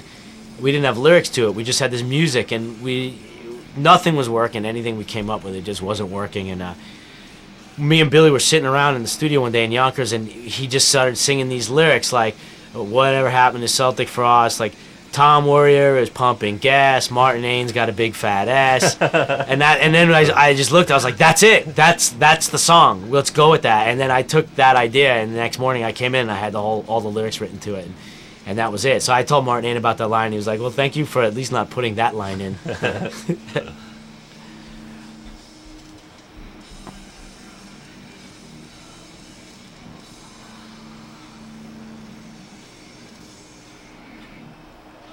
Billy would always ask me, what did happen to Celtic Frost? And I would always try and be funny and come up with something witty to say. I think this is when I still wasn't repeating myself. Yeah, that's funny. That's true. And that also is true. He was like a personal trainer or something, we heard. Your shows are informative. You learn a little when you... You do. You learn about world politics. You learn about where are they now, originators of death metal. And then you get to take your shirt off and yell, "Woo!" Oh, right there, you just heard someone yell, "It sucked." They were talking about the Thirsty Whale, an old club in Chicago. And that was our sound man, George, you heard yelling there, because I guess he had done some shows there, and he wasn't very happy about it. Monkeys rule. This song, Billy actually ended up changing some of the lyrics to this song. Originally, less racist? No. My original lyrics to the song were straight. Phone's ringing. The original lyrics were straight up Planet of the Apes. Like all the songs were about the Planet of the Apes. Like it was like Taylor coming to the planet, and that's why the line's still in there. "Get your dirty stinking paws off me," whatever, you dirty ape, or whatever the line is. And, no, it's not. Billy then took it and made it just a bit more political, because when he's saying monkeys rule, he's not talking monkey in the racist connotation of monkey meaning a black person. I didn't say that. You were thinking it, though. You were implying. And he's talking about he's actually talking about government, and he's talking about how fucked up and corrupt it is in Hoboken, and that's really where it's at. There's also some underlying thoughts in this about my idea behind using the Planet of the Apes was as a metaphor for losing your freedom. So lock us in a cage like a monkey in a zoo. You know. Yeah, I'm sure there's people out there, the knee-jerk reactionists out there, who will say, "Oh, what are you saying? All blacks should be locked in a cage like monkeys in the zoo?" I didn't think that. No, I know. But if people do think that, and if that's what they really get out of our music, then, I mean, man, I don't know. They've got larger problems. Yeah, exactly. I've had we had our share, not that much. I mean, not as bad as it used to be, and that's maybe a good thing that S.O.D. never toured back in the late 80s was just because we probably would have had a lot more problems with white power dudes and shit like that at our shows. And there was only a couple of times on this tour where it happened, and Guy Sieg heiling us, and Billy would diffuse the situation pretty quickly. Connecticut. Here comes the Ronnie Dobbs and Titilitis Foundation benefit right there. This is when we played that show to raise money. I think we ended up raising like $18 for that. At the Cincinnati Octodome. The Globo Dome. Billy was drunk here. So to explain about the ballads, another fallacy about this band is people think we do these ballads because we hate these people. But it's actually the exact opposite of that. These ballads that we do are people that we're paying tribute to, and that's what people don't seem to understand. And like I explained later coming up here, otherwise we would have ballads of like the Ballad of Sublime or the Ballad of Blind Melon Guy, or but I don't know anything about those bands. I don't hate those guys. I was never a fan of Blind Melon or Sublime. So therefore I couldn't do a ballad about those guys because it means nothing to me really. But yeah, I love Nirvana and I love Kurt Cobain, and I know some people will still be offended by these no matter what, but grow up. I just didn't know any of these guys were dead until we informed you. Yeah. See, once again learning a very informative. I would say Bob Hope is probably a safe bet to say that, next couple months maybe. Yeah, you guys better learn thanks for the memories. And exactly. That'd be it might be too easy though. It's too easy of a target. I liked on the second leg of this tour we busted out the Ballad of Charles Schultz, which I thought was pretty. I thought that was pretty esoteric of us. Yeah, Ballad of Walter Payton. It's not like we had any music written. We just wanted to see what the crowd reaction would be. In Chicago. Yeah, we got pelted. I think they were kind of pissed. Although you look at that crowd shot and everyone's smiling. Yeah, they're all laughing. Yeah, so they booed with smiles on their faces. It was a happy hiss.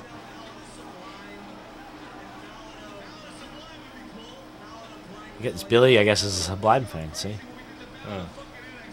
Yeah, it's true. Like, it's like we make fun of Michael Hutchence, and we do this ballad of In Excess, and we do a ballad of him, and everyone cheers. But then we do Ballad of Walter Payton, and they boo. Same thing, like we'll do Ballad of Freddie Mercury, and it's like it's okay to make fun of the guy who died of AIDS, but God forbid you make fun of someone else. Well, if you were performing in front of a bunch of AIDS guys, yeah, they would have probably boo us on the Freddie Mercury one, and then gone yay on Walter Payton. That's the thing about humor. It's it's just not for everybody. At least our humor. It's not for most people. I guess that's why we're not as big as Metallica. Speaking of Metallica, Paul Bailoff. A lot of people don't even know who he is. I've showed this tape to a lot of people, and they're like, "Who is that guy?" Well, he was the singer of Exodus. Is the singer of Exodus. Mm-hmm. And now we really don't know what he's talking about here, to tell you the truth. I don't have a clue. Billy didn't have a clue. Actually, there's a funny story. We did some shows in '97, and Exodus opened them, and Billy hadn't seen him in a long time, and Billy was like, "Paul, what's up? What's up, Bailoff?" And Bailoff just kind of looked at him and didn't recognize him, and he's like, "Paul, what's up?" And then Bailoff walks over and goes, "Oh, hey, what's up, Chris?" And like hugs him, and just didn't like even have a clue who Billy was. Billy's doing his Looker imitation again. That's Phil Put. I don't know what that was all about. What was that all about? It was out of boredom. And $300. There was lots of cookware. Derek. Oh. There's Whit Crane wearing a really goofy hat.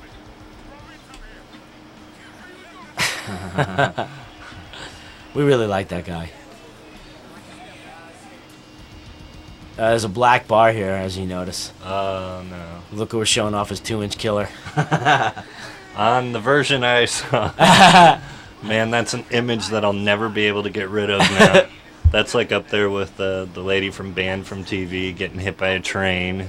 Oh, here's our gays and metal conversation. Yeah. Once again, I don't really want to preface, and I'm not backtracking. I tend to think, people take things the wrong way, and people shouldn't take this the wrong way.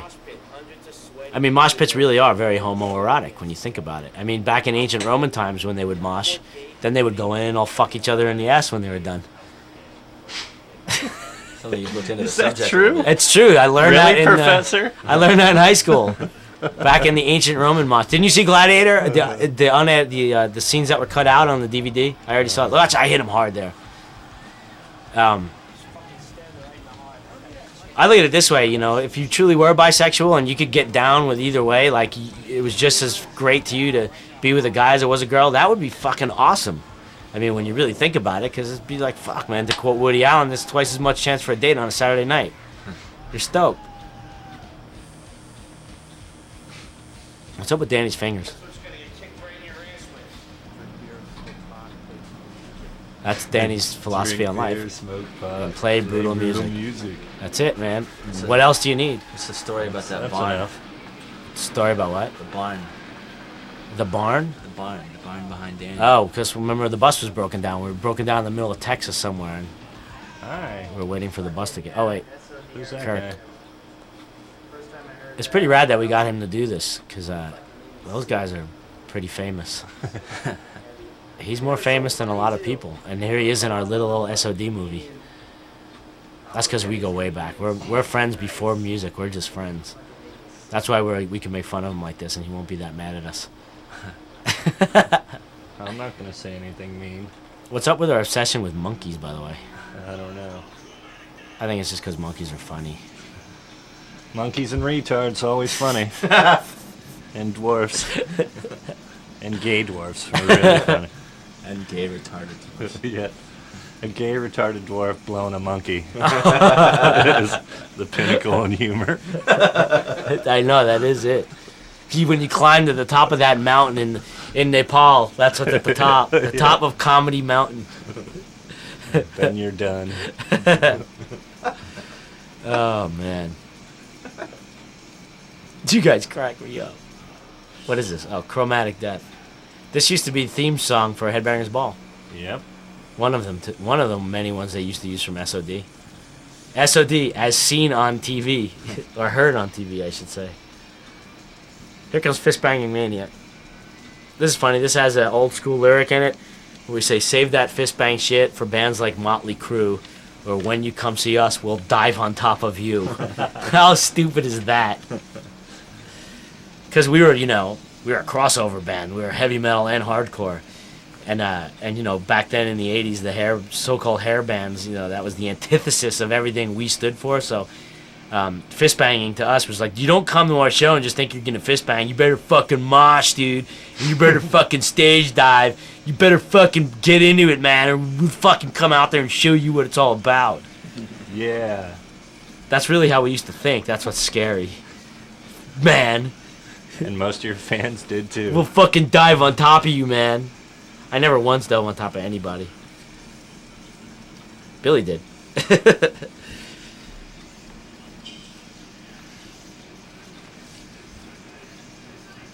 Fist banging mania. See, now I love when kids fist bang. It's so old school when kids actually do it. It's rad.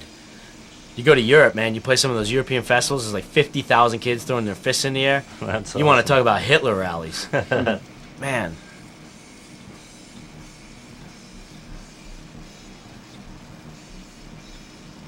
They might have to bleep that for the German release of this, and the Israeli release.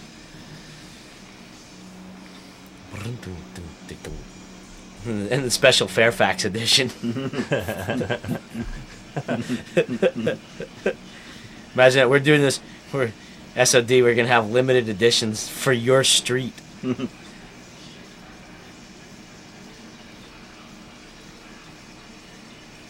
By this point in the video, you might have noticed every time they show that full stage shot, there's a little white dot on the right side of the screen, about 2-3 inches up from the bottom.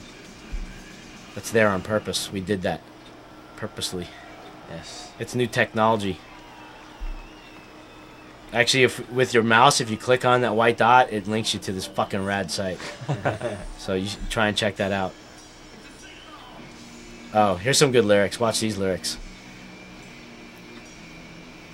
See, people see the beginning lyrics, and that's all they see. They don't see the end. So all they see is, Yeah, all they see us say is kill the Jews and kill the chinks and whatever. See? Kill the niggers, kill the Jews, why not kill the guineas too? But then, see, the rest comes in saying we're against that sentimentality.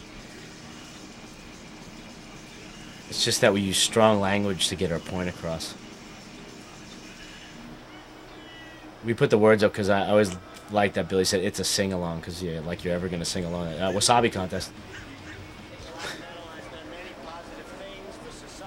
Scott Ian, attorney at law. Charlie doesn't speak much, by the way, in case anyone's noticed. He doesn't just say plays his drums. much. He speaks with his hands, like Terminator X. Charlie B speaks with his hands and his feet. Kristen. That's Kristen. I love this scene. It's one of the most understated scenes, I think, in the whole thing. Charlie's about to say something, and all of a sudden you hear Billy doing, like, King Diamond in the background. Oh, I'm talking about We Are the World there.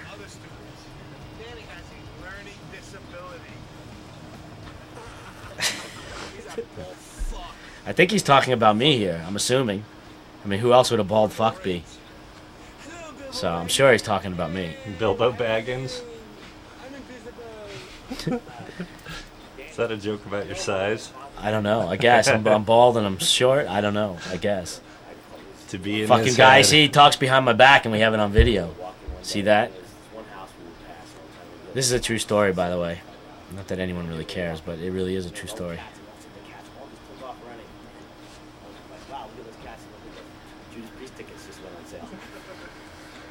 See, and just to show that we have no hard feelings about Motley Crue at all, this next scene.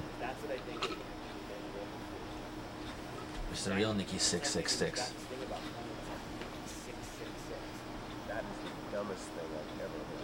That guy gets chicks. Here's Chris again, getting ripped by Billy. Later on, over the closing credits, you see when Dino from Fear Factory gets up on the stage and pulls his belly out, and it's scarily enough, it's bigger than Billy's. By a lot. It's not pretty. Oh, this is a great one. Watch how long it takes him to get this year fired out. He's so ripped. Watch this. What the fuck? Look at that. It was like 4 seconds for his brain, like the synapses to connect and get to his mouth. That's so awesome. That was like $400 by now, I think, too. He's blowing smoke out there, too, it looks like. Yeah. That's Phil put on stage in his... Did you jump in? I don't know what that costume is. Sebastian. Look at this. He's a little sloppy. He should do Broadway.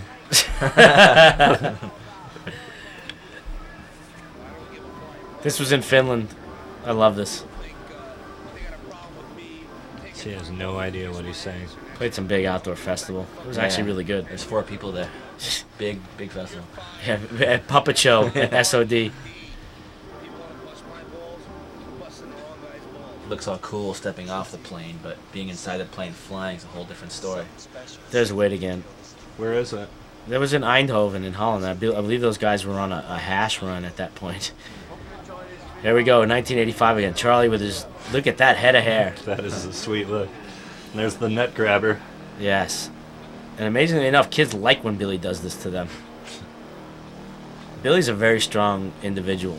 Jesus. I mean, it's pretty amazing to be able to pick up a dude. That dude is probably about 160, 170. And he just picks him up like he's a fucking, like a bag of nothing. Look at that. Here's Bailoff again. What'd you say? His own band. What'd you say the other day when we were watching this at my house? And you're like, man, that's really sad. He's introducing his own song. No, I'm not gonna say anything mean because I fucking loved Exodus. But when we were touring with Pantera back in '98, and Bailoff came to the show up in San Jose, and it was after the show. It was like me and Phil and Bailoff and a couple of the dudes hanging out in the dressing room drinking beer and whatnot.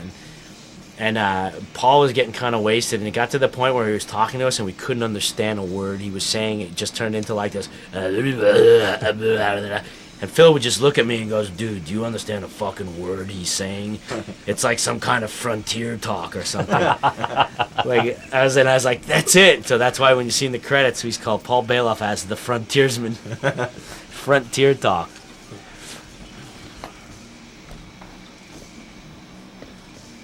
gosh, the stories I have. Someday I'll write a book. I love when dudes come up like that, like they come over the barricade, and they want you to, right in the middle of you're playing a riff, and Dude, shake my hand. Either A, yeah, shake my hand, B, sign this. That's always a good one. You're up in there in the middle of playing some part, and they're like, could you sign this? As they're flying over the crowd with a pen in their hand and a piece of paper. Jackass. Or the dudes that steal my picks. You know, what do you think? These fucking picks grow on trees? Sometimes I just want to do that. I want to stop dead right there, stop the whole show, and just totally embarrass the dude and just be like, we're stopping this whole show right now, and we're not going to finish the song because I had to shake this guy's hand. Fucking selfish people, man. 6 songs in 9 seconds. This is actually one of the things we have to do as directed by the Crab Society, which we can't talk too much about, but... It's like Fight Club a lot. Yeah, exactly. The Crab Society is something that S.O.D. has been a part of since 1985, and a lot of the things we do are specific directives from the Crab Society, and there's certain things that we have to do in order to even remain a band. So that 6 songs in 9 seconds thing is something we do for the Crab Society. Bailoff, this is the most promotion he's gotten since like the Ultimate Revenge video.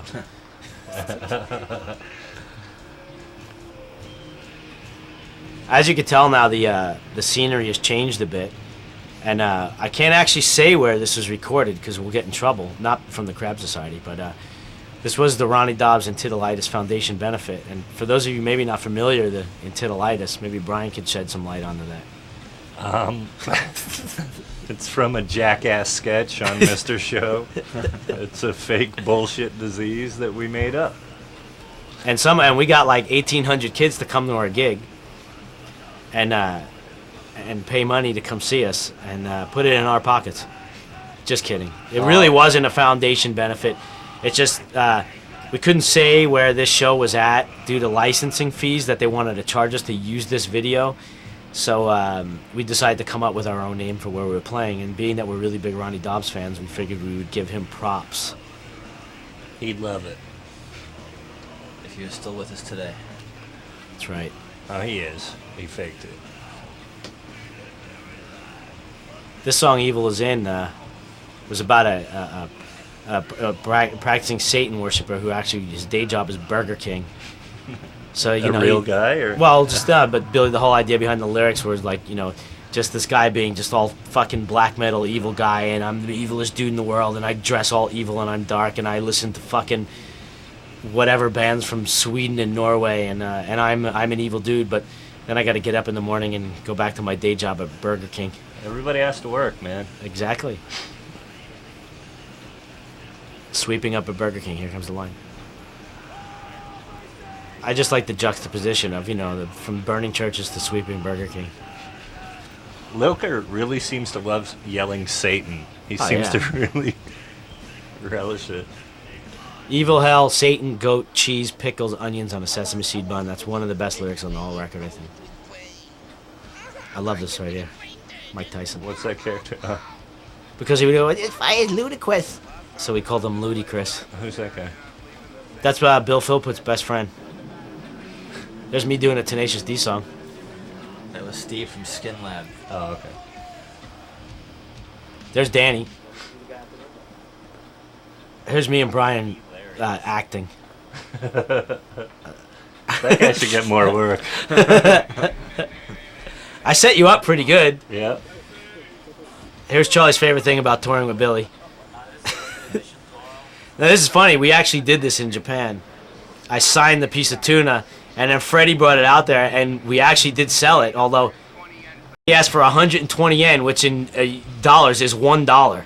And we said, go ask for 120,000 yen, which would have been $100.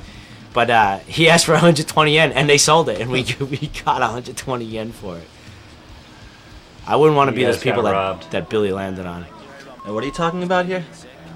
This part right here? Well, Your Honor, due to the fact that my client will take the Fifth Amendment, due to the fact that he does not want to incriminate himself. You're saying something bad, I think. I was saying something bad about... You know what, though? I wasn't saying anything bad. I was just speaking the truth. Here's Dominic. Oh, Jesus. Between Dominic's nuts and fucking Lilker's dong, never gonna get rid of those. Always see And this. he said he wouldn't. We wouldn't. Here comes Squam some spam semen demon. I love that. Dominic's stoked that he's in that. By the way, everyone, if you're in LA ever, go to Brooklyn House on Melrose Avenue for your skateboarding and BMX needs. And if you just want to see Dominic's sack. Yeah, exactly. And it's easy to steal shit. Look at that pit right there. That's Dynamo. That's fucking awesome. There's Charlie and Sandra. They're getting married. Well, not right there, but... Nobody laughed at that. I know. I'm bummed for him right there. Like, because a lot of times he would say that. Not only do we have the best-looking frontman in metal, and the crowd would laugh. He'd get a good laugh, but right there, like, it was just dead silence, and I felt bad for Billy right there a little bit. Here's another sing-along right here. Go ahead, try and sing along with this one. Now he decides to tie his shoe, because I did. I'm surprised he didn't call me a Jew right there, too. It's too fast. I can't. Too fast. It's like a stock ticker. What? I can't read it. People don't realize how actually hard that is to sing the way he's singing that. I do. It's pretty fucking That's brutal. fucking crazy. Go ahead and try and do that at home. You'll Never. fucking be unconscious.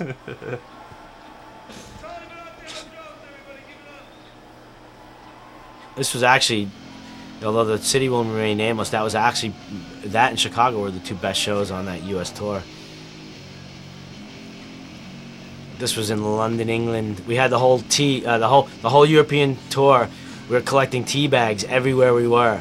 We played these festivals and steal boxes of tea bags from the catering things. And so knowing we were playing London on July 4th, which was fucking fitting, we'd be in England on our, the anniversary of our freedom from those limey fucks. And so we had the whole stage was covered with tea bags. And if those of you who don't get the reference, tea bag is like a slang for English people. A derogatory slang. Yeah, or for putting your nuts in a girl's mouth.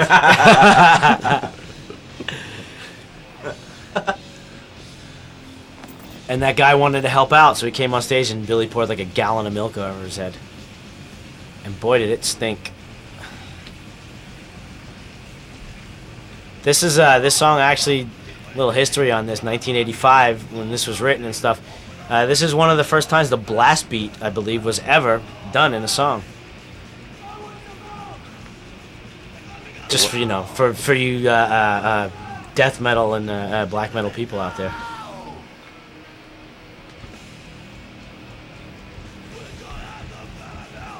And it's great that that was to me the essence of S.O.D. might even be this song, just because this is brutally heavy music, and we're It's a joke song. Yeah. singing about that I didn't have milk in the morning for my fucking cereal, and it does in real life, dude.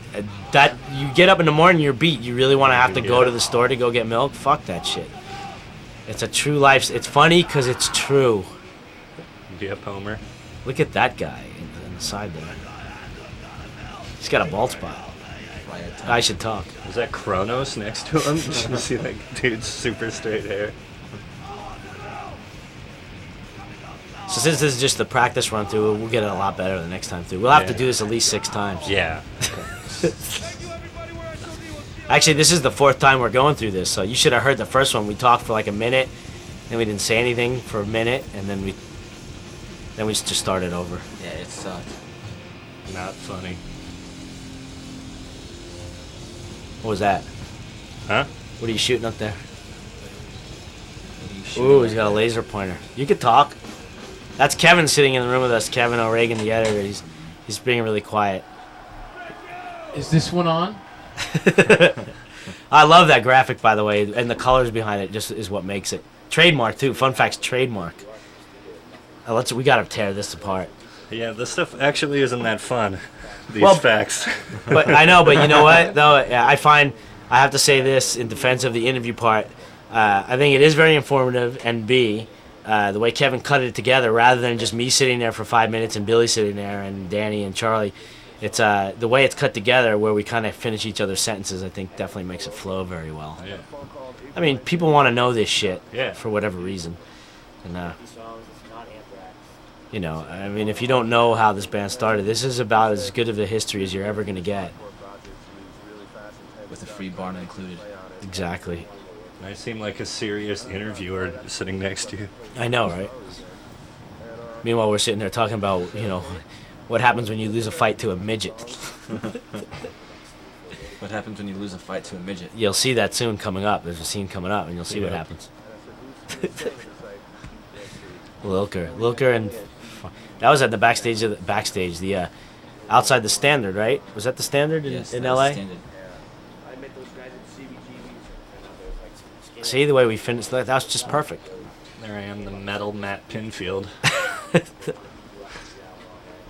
Charlie was a little tense because he had just lost all of his girlfriend's CDs in the back of a rental car. For real? Yeah. So that's why he was in such a bad mood during that interview. Well, that and he had to talk about S.O.D. Oh, yeah, a lot of Charlie's interview was forced. Like, do I really have to talk about this right now?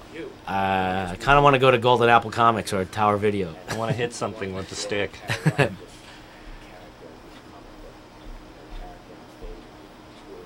You know what's really weird is the fact that I'm drinking Coca-Cola. I don't drink soda. I never drink soda. And here I am on this video for all the world to see, and I've got a Coca-Cola in my hand. We gave it to you. It was free. Ah, that's right. It was the Jew in me. I can't turn it down. Free soda. Free soda. Count me in. Johnny Z, by the way, this is all true, right? Actually, right here. I'm not fucking around. That's a true story. I like when Billy smiles. He's got such a fucking nice face, actually. That's a little gay. It is, but it's true. Billy's such a super nice guy, and he doesn't really show that to too many people. He's a charmer. A snake charmer. There was a contradiction there. Loker says it took 4 days, and he's wrong because he's a fucking stoner.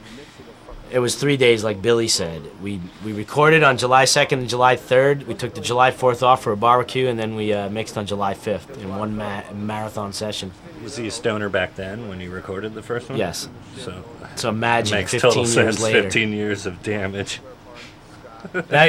Exodus comes up here again. He's talking about Rick Honault from Exodus right there when we played it for him in Washington Square Park, which amazingly enough, I don't remember that at all, and he seems to remember that happening. So I don't know if that's a pot-fueled fantasy or it really did happen, and I just forgot about it. This is true too. In '97, when we played Hoboken, that was going to be Billy had decided he never wanted to play anymore, and we played 10 gigs, and we already felt like that was it. At that point, we had only ever played 22 shows in the history of S.O.D. in 12 years. But like any good thing, it kind of starts to hang around, if you like doing it enough.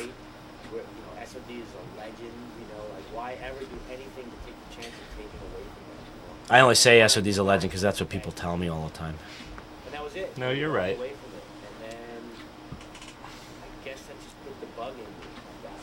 Put the bug in me, and also Holger from Nuclear Blast was calling me for about 3 months. Hello, Scott. This is Holger Koch from Nuclear Blast. We would really, really like to do an S.O.D. album. That's a really terrible impersonation of Holger, but it's pretty good. Is he part Indian, part Japanese, no, and part Swedish? That's my German accent. And he called and called and called and called, and I remember calling Mike Monterulo, who's kind of fielding offers and phone calls for us or whatever, just that, when the rare occasion when someone would call up and want S.O.D. to do something. And I was like, Mike, could you do me a favor? Call this Holger guy back and tell him we're not doing anything. We're not making a record. We're not doing anything. And then Mike called, and a day later, Mike calls back and goes, maybe we ought to talk to this Holger guy. They're pretty serious, and they made us a very nice and generous offer to do it, and they've treated us very well, actually. On just a great label to be with, because they just let us do what we want to do, and they let us be S.O.D., and they understand we're not a band that's just going to make a record every year and tour, and they're just stoked to be involved. So all you people out there who are waiting for S.O.D., a lot of the thanks has to go to Nuclear Blast, because without them, we might not have done it. Timing was right. Exactamundo. This is our... that was Holger, by the way. He went past there really quick. He was wearing a nice sweater. This is our video clip another montage, if you will, of footage from all around the world, backing up Seasoning the Obese, which is our tribute to Slayer, actually. You guys are like the metal Weird Al. Exactly. Except we don't just cover the song, we write our own versions. Right. Like we said, let's write a Slayer song. That was our vibe. We said we want to write a Slayer song. And I remember telling Kerry about it, and I even showed him the artwork. Those are you, if you're familiar with the artwork, we took the seasons in the, I can't even get the two straight anymore. Seasons in the Abyss. Seasons in the Abyss cover, and we just kind of tweaked it and turned it into like everything representing fast food and eating, and called it Seasoning the Obese, which was Billy's idea. He told me that title one day. He goes, "I got this idea, Seasoning the Obese." I started cracking up, and it's again like Weird Al with the food reference. Eat it. And exactly. So I told Kerry about it, and he thought it was we were just going to be making fun of Slayer or something. And then I gave him a copy of it, and he heard it, and he goes, "Dude, you took like all the best like Slayer things." That was the Milano Mosh, by the way. You took all the little best Slayer things, like Slayer vibe things that they do in their music, and you put them all together in one song. He loved it. The song rules. He sounds a lot like Tom on this. Yep. Purposely, of course, but yeah. It's great.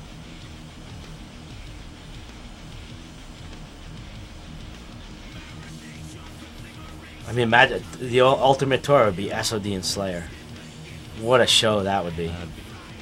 The shit. Do you want to fry? That's the fucking best.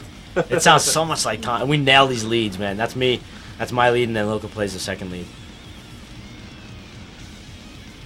We nailed this song, man. I mean, we couldn't be more Slayer. And if we were. That's a good shot. Strangely enough, I kind of wish the Slayer would have a song like this on one of their records. About food? Yeah.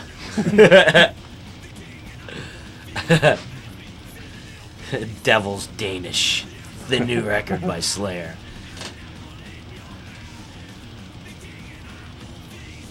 As we season. Good night. Oh, I noticed this the other day, and I can't believe it got past me. And I don't even want to go back and fix it at this point. When Billy introduces the band here on this video, it starts from Charlie. We actually missed Lilker's introduction. It's missing. He starts from Danny, where he introduces Danny as the Dark Lord of the Dead Elk, the man with the blackest of hearts, the something, something, something, Mr. Danny Lilker on bass. So we're actually missing Danny's introduction. All these hundreds of times we watched it, I never even realized that until the other day. He needs no introduction. Yeah, so I like it. I kind of dig the fact that it's, there's a little bit of a mystery there as to why that happened. Left out for artistic reasons. Exactly. So we just introduced him there anyway. Pacing reasons. Yeah. And he's just a bass player. Shut up, Lilker! I wish we would have had Billy here for this right now. Maybe I'll throw some Billyisms in for the rest of this. That's what Billy would have said anyway. You're Shut fired. up, Lilker! Like in I don't know any of you out there who are familiar with The Big Lebowski, but every time John Goodman and Steve Buscemi, every time like Steve Buscemi tries to get a word, he's like, "Shut the fuck up, Donnie! Shut the fuck up! You're out of your element." That's Danny and Billy to the T. Shut the fuck up, Lilker! You're just a fucking bass player.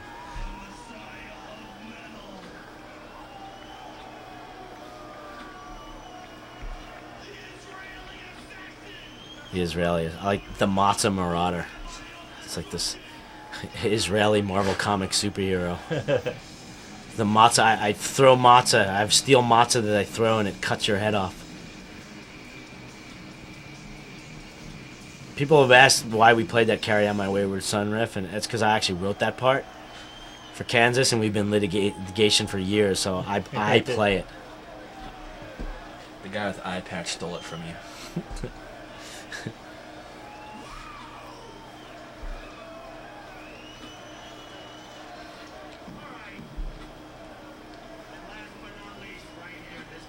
There's that white dot.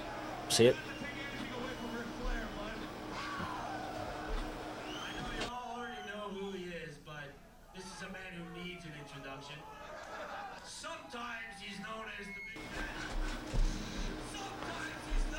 What was that? I don't know. Do you have any good tour stories we can tell? Dressing room. I like when he gives this is a great shot right here when he gives the finger. That's awesome with all those fingers and hands going up. It's pretty metal. Actually, maybe that would be a great still of Billy's still for the package right there with him giving the finger and all those other hands up. As you can see, many hours were spent on tour of Billy amusing us, making fun of Lilker. Is Lilker even there? Oh yeah. I love that when he goes, even with a pelt, I can still fire you, even wearing a pelt.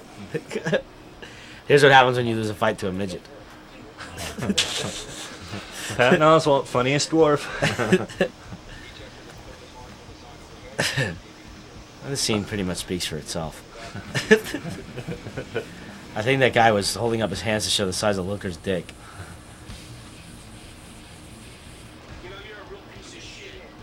Like when Charlie finished. If you notice, Charlie finished Billy's sentence there because it's one of Billy's lines that he would, you know. It was actually me. Was it you? I thought it was Charlie. Shit, I saw it coming.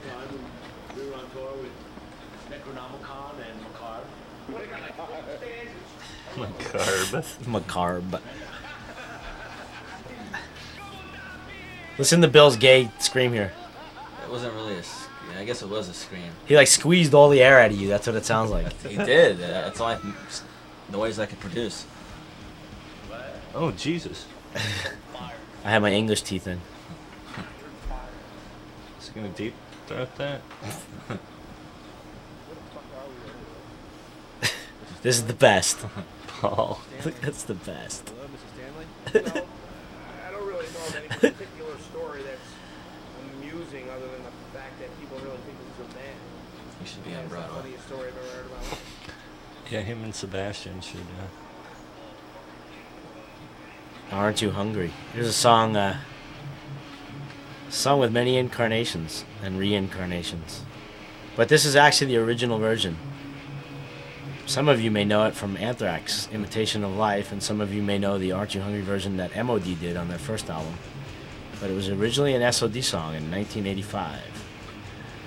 And was the first track we wrote for what would have been the second S.O.D record way back in the day, which was going to be called USA for S.O.D, which became USA for M.O.D, of course, because we never made a second record back in the day. But this was one of the many songs written for it. A lot of the stuff on that first M.O.D record was stuff that Dan and I had already put together for a second S.O.D record. I believe stuff like Hate Tank and Jim Gordon. I don't even remember what songs are on there or aren't on there, but a lot of that stuff was stuff that we had riff-wise was going to be for a second S.O.D record. And then when we put the kibosh on that, we just gave it all to Billy.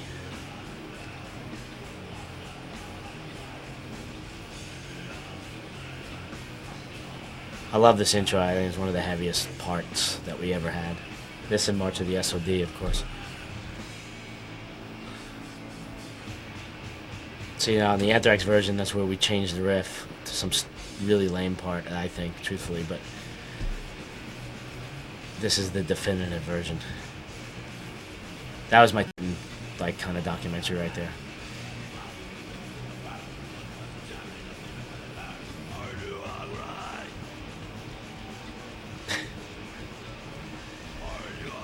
If you notice, the lighting's a bit different on this show as compared to the lighting on the Chicago show. At this show, we were going for a much different feel as... Wake up, Tim. You're using more earth tone. Yes. You'll notice we had to add a bleep into the sound there because we were going to mention the name of the city that this was filmed in, which of course we couldn't do due to some licensing negotiation problems that we were having with our attorneys. It's nothing worse than that. Yeah, I hate that when you get that on those DVDs. Look at that pit. This is what's great about the West Coast. West Coast is still...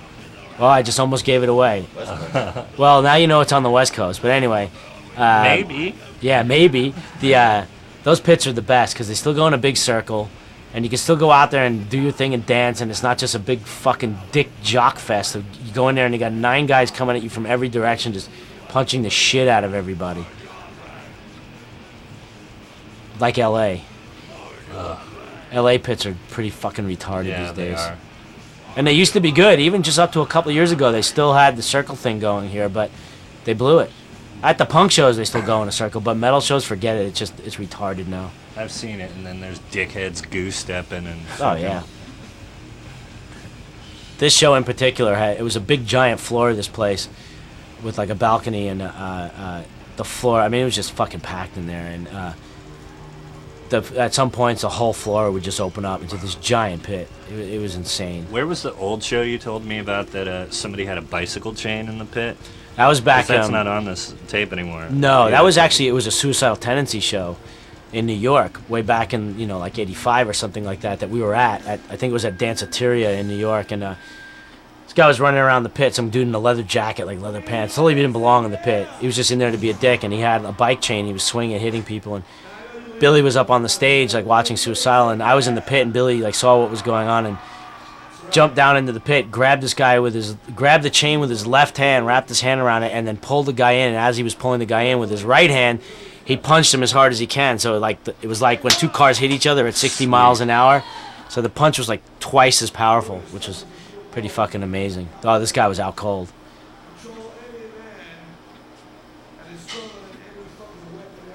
That's all I know. What's happening out there? Construction.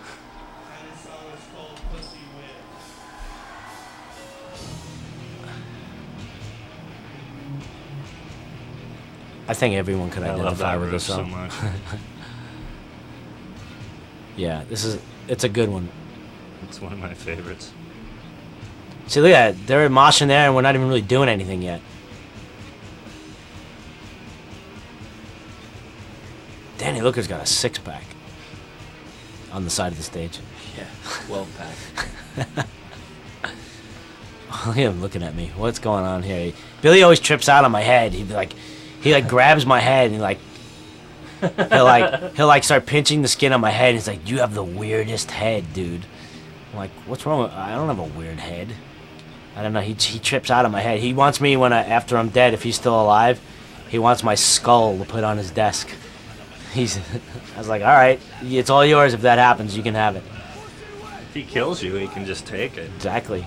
Carve a cereal bowl out of it. And pull an Ed Gein. Who just did that high note there? What was that all about? Did you hear that? It wasn't any of us. Look at that. In between bass notes, he gets the pose going. He is the raddest. That is metal.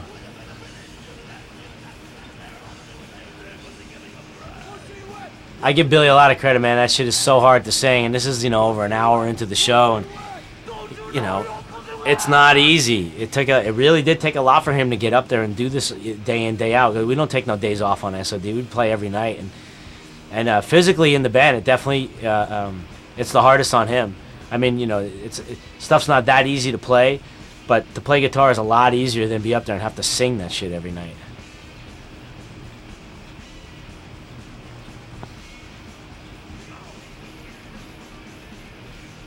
And when you're Danny, he's not playing his bass half the time because he's got the easiest job. Yeah.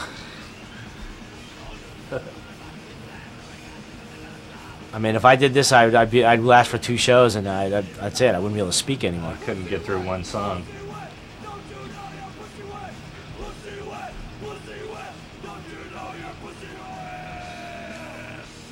I would get lightheaded sometimes just doing those backup vocals, just like that, just screaming as hard as I can. All your air just goes away. That's his usual tone, so I think he's used to it. I know, he practices yelling all day long. Shut the fuck up, Phil Put!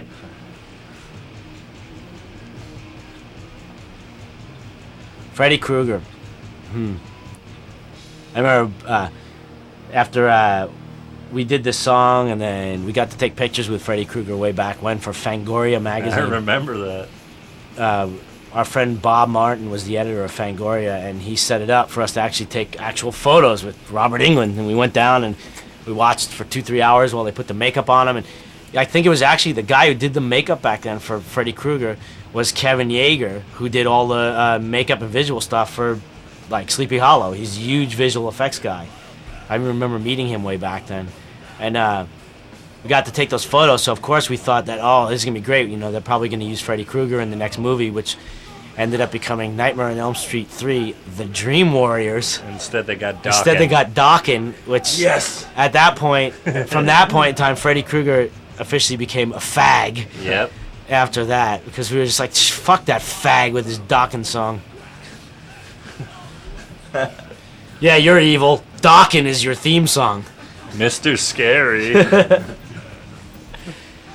But I did get to meet Patricia Arquette back in the day. She was a big fan of Anthrax, actually, at that point. She used to come to our shows, and she was really rad.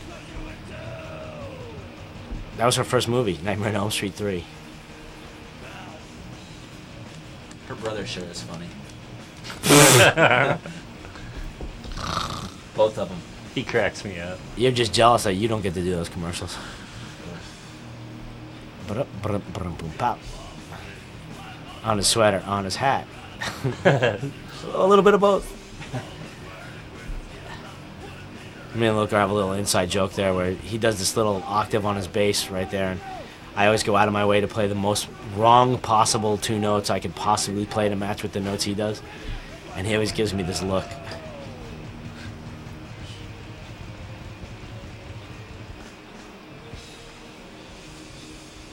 Is Lilker playing in a band right now? Another band? Or no? About 9 bands. Really?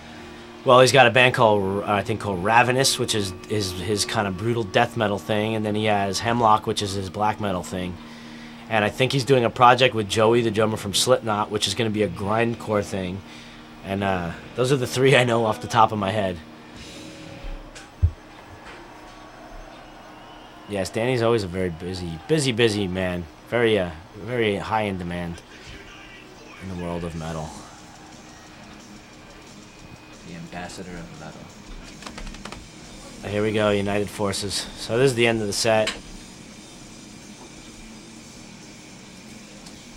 I've always found this to be a really good one to end with. It's the one that, you may have your differences during the show, but this one just kind of ties it all together at the end.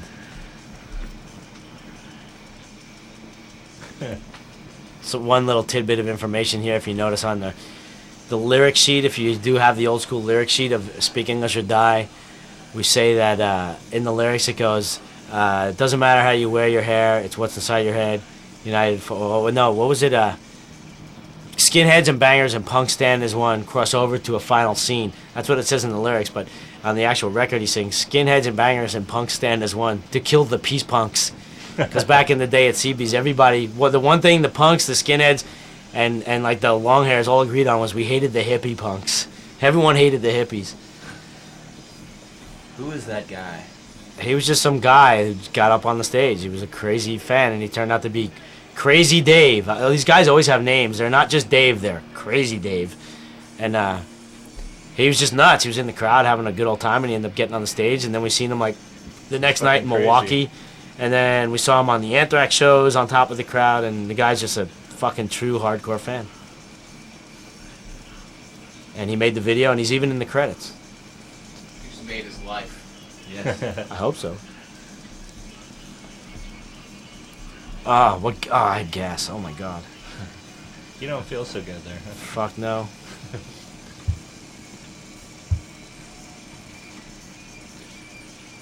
It's like I'm getting a fucking colonoscopy or something. Think about the in-store you gotta do after the show. That's right.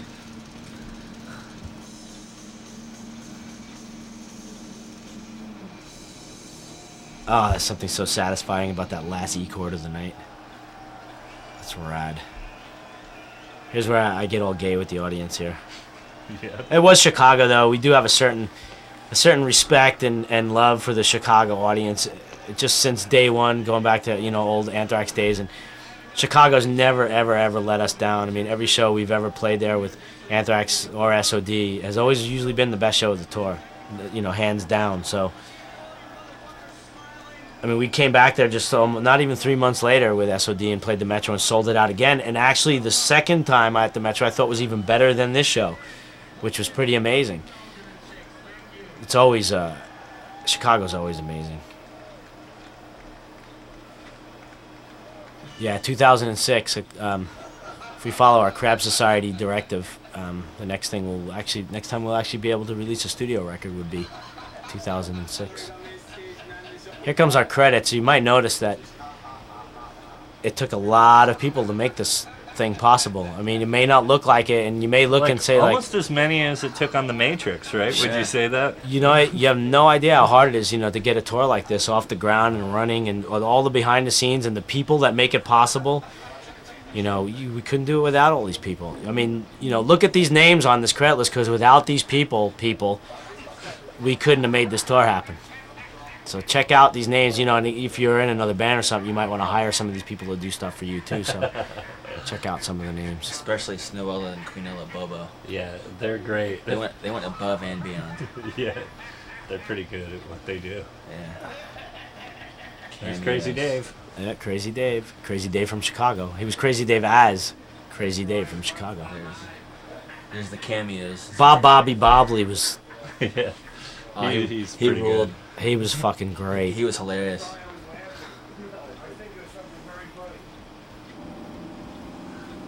Alright, since nobody's gonna get this whole next bit here, I'll explain a little bit.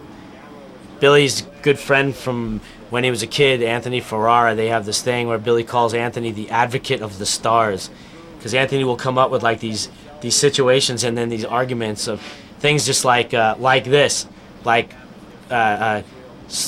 Tokyo or wherever. Gamera is being sued. Gamera, the big turtle monster from Japan, is being sued by the city of Osaka for damaging the Osaka Ferris wheel. And so Gamera actually has to he was like, who do you think would win? He would come up with a situation like, who do you think would win? Like if Gamera got sued by the city of Osaka and it actually went to trial, do you think they'd be able to defend him and get him off? He'll come up with a scenario like that. Or things like... Too? No, I don't think he does actually. Or who do you think would win? And come up with superhero fights. Or he's just really into comics and wrestling, and he comes up with the greatest scenarios you've ever heard of.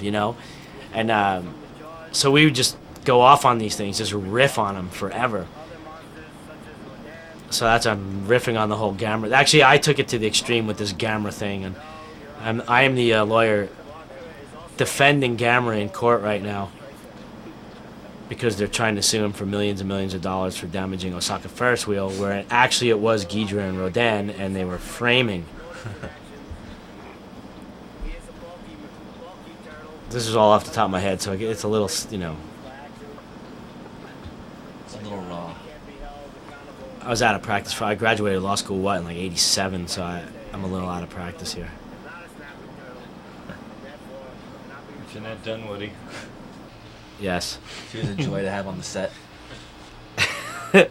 Yeah, I highly recommend Jeanette Dunwoody to anyone who's casting a music video. Yeah. Kevin, how was Mark Faggot Hanelman? He was a big help, wasn't he? Yeah, he's kind of gay. David Jubagel. Fluffy Garwinkle. Juan Tabonia. Him and Jeanette Dunwoody got along really well, actually. There's those Jack Black and fucking Kyle Gass guys. Those guys were a pain in my ass. Yeah, they're the worst. Kronos. Oh, here's a look at Lilker. This is, this was serious. He's not even faking here. He's got his fucking black metal corpse paint on, and he's got his Japanese samurai sword, and he's out on the stage in Tokyo in front of 2,000 kids posing. He's totally into it. He gets totally into the black metal thing. Like he's in his bedroom. It's fucking awesome that. Look at him. He'll just stand there. Look at him posing. He's the best.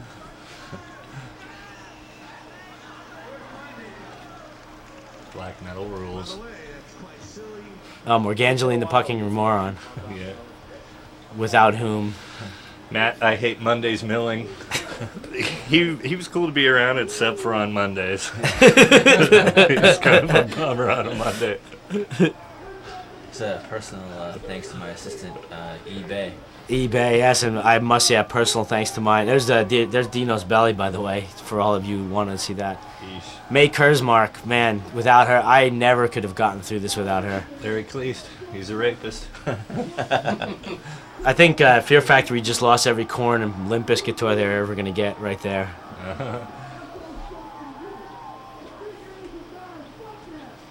And he says something in Spanish here.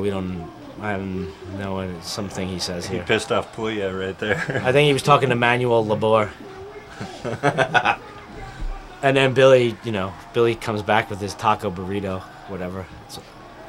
It's all in good fun, people. Todd Gack, what is he Dutch? Underwater camera operator Namor. Jewison, one of my relatives. He's a good friend of mine, actually. Is he Jewish? Strangely enough, No. he's German. Matt Painter as the Matt Painter. Oh, here we're talking about Jim Gordon. Everyone listening, this is a true story. Do you want to thank God before we leave? Absolutely not. Minoku.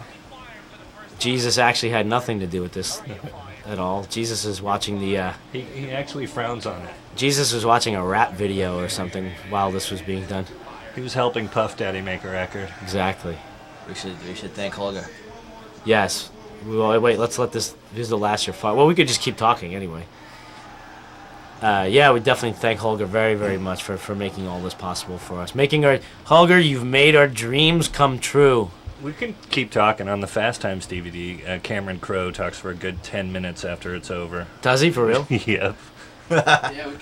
Really? He had a lot to talk about. I don't think we really have it. We had nothing to say as it was, so I don't think we have anything else to say right now. I was done an hour ago.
for revenge, so that you hear.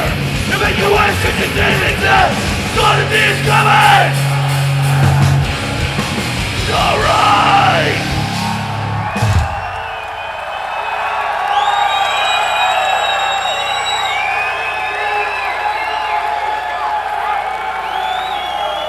How you people doing tonight?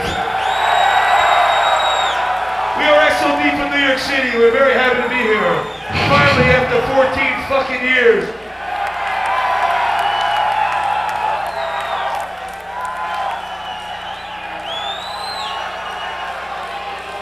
Look at that big, good-looking guy out there, huh? S.O.D acid style. So let's cut the bullshit off stage. It's your stage. Everybody respect each other. This song is called Kill Yourself!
Nothing left for you, worthless loser, and everything you do.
so much for coming out tonight on this Friday night.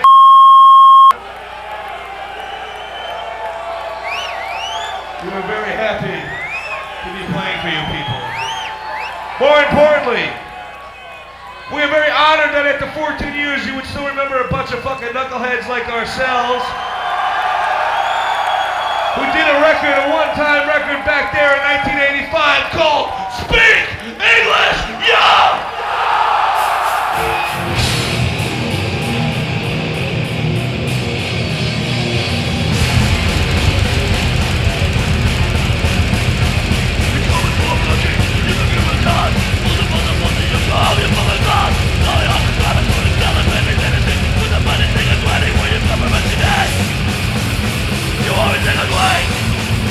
You are the one we hate. Come and be the kind. Speak English, yo!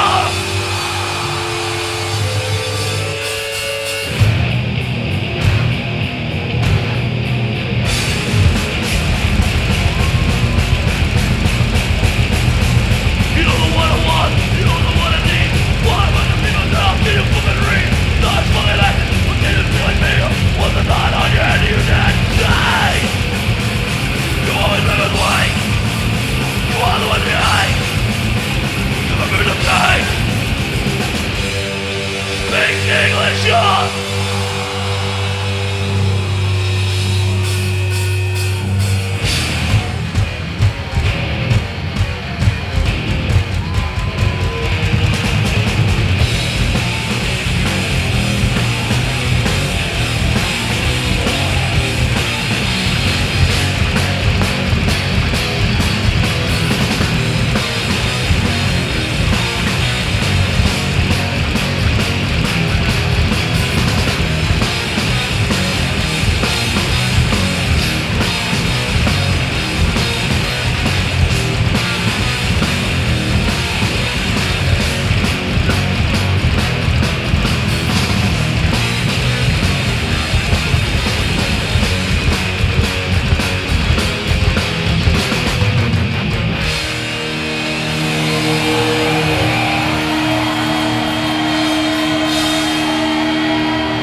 About a year ago, 8 months ago, some shit like that. It's a song off the new record, Bigger Than the Devil. This song is called Make Room.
for S.O.D. That's an epic, dude. That's like 10 S.O.D. songs in one.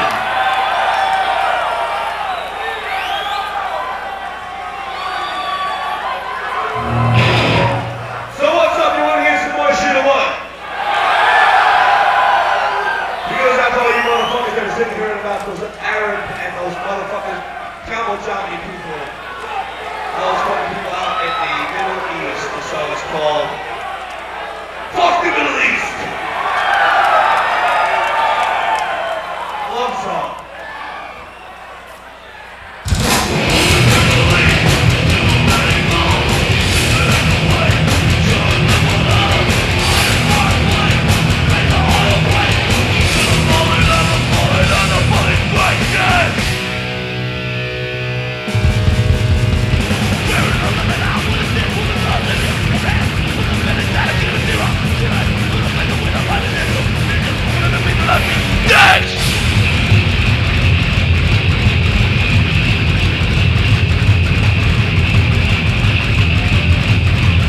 Douche crew!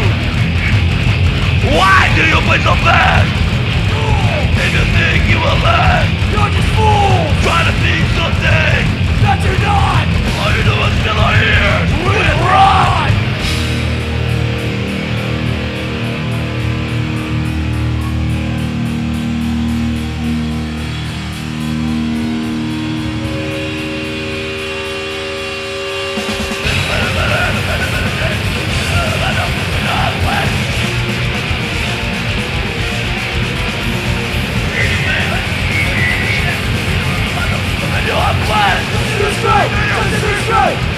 Fuck you! The up in your head! You can win the back! You're gonna put the bullets in the bag in the back!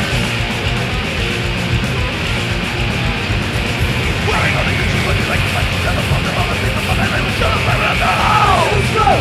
That's a new screw! That's a new screw! Fuck you!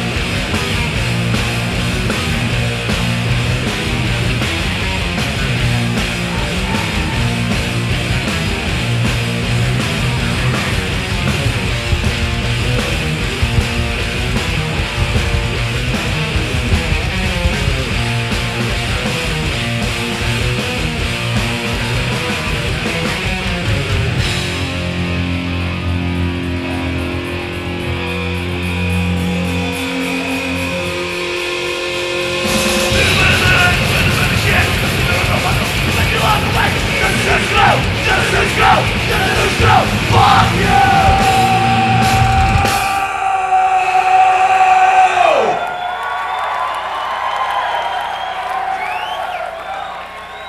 I sense a lot of anger in you, Scott. Yo, how many of you people have the new record Bigger Than the Devil?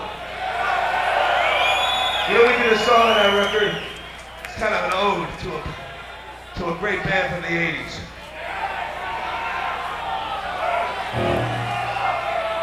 And we just want to know what happened to Celtic Frost.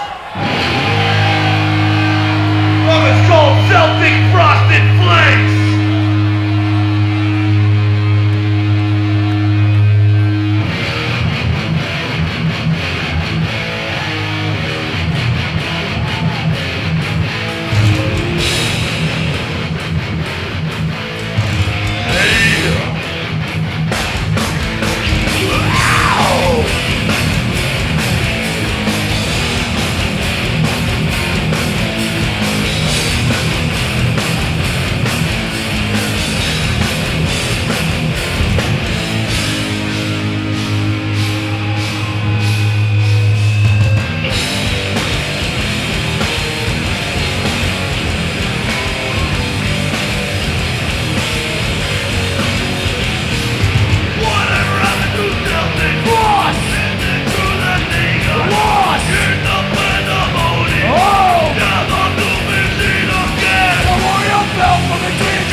Trapped in a circle of the tyrant. We say more, not one, it is the ring. Where everything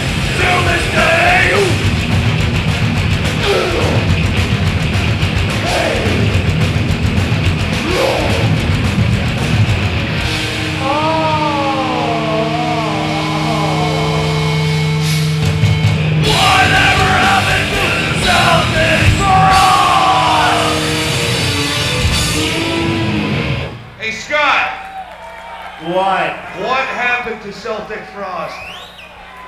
Tom Moyer has a new band with Paul Bailoff. Martin Aid is running a club in Zurich, and Reed St. Mark is teaching aerobics. Yo, you people want to sing along to some old shit or what?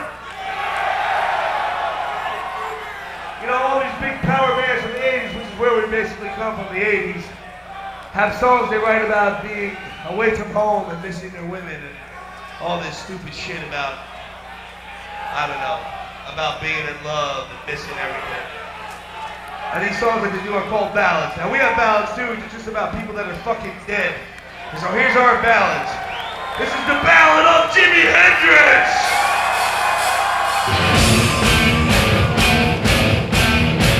You're dead! Wanna hear it again? Yo, it's all in good fun now. You wanna hear it again?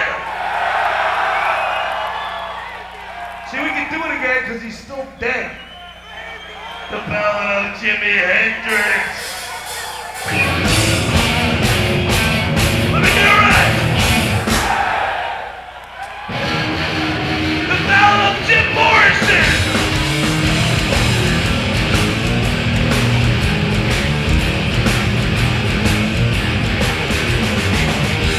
You're dead! The ballad of In Excess.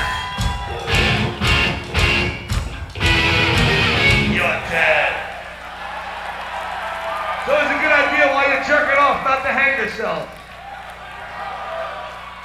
And if you think it couldn't get any worse, it's about to. This is the ballad of Nirvana!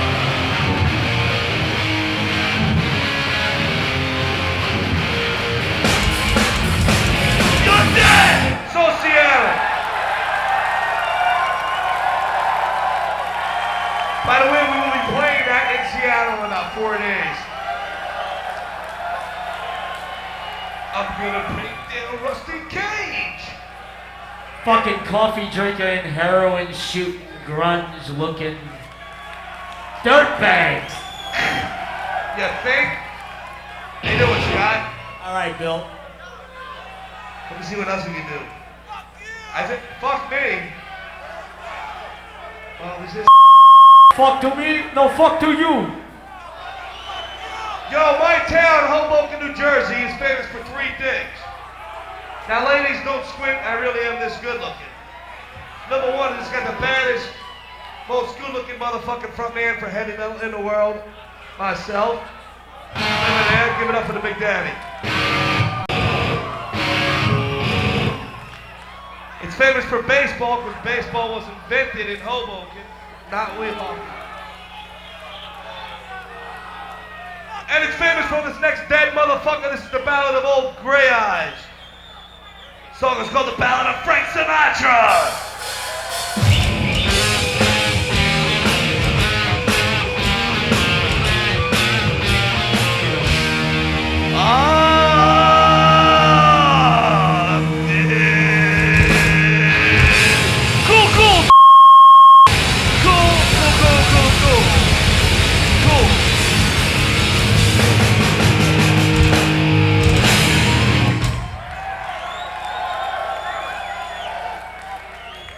Now you think you can handle another ballad or what?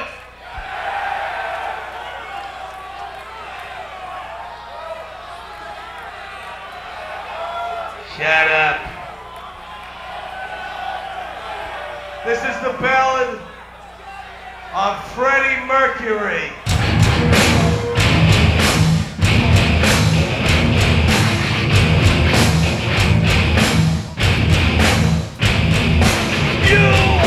You are dead too!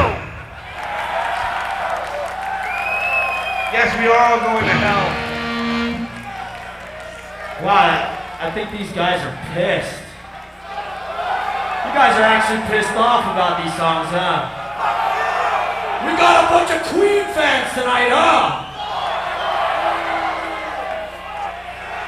Alright, we're gonna do our Queen cover set. How's about that? Just like a Jew, always starting trouble.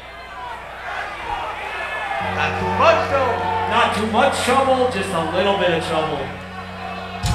Goes out to all you old school S.O.D. fans. We got any S.O.D. fans here tonight?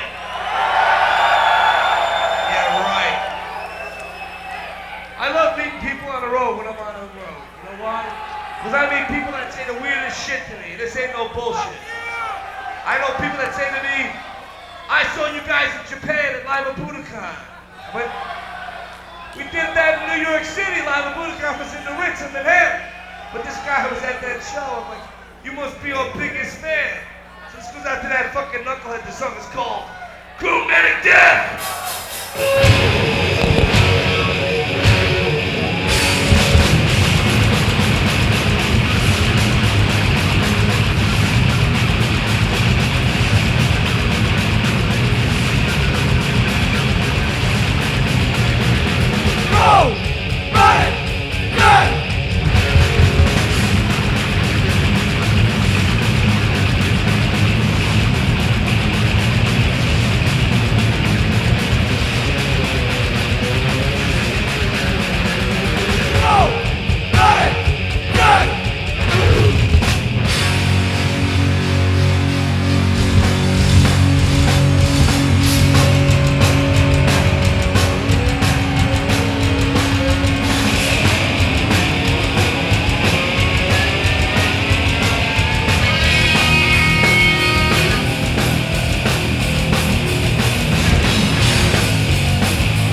Thank you!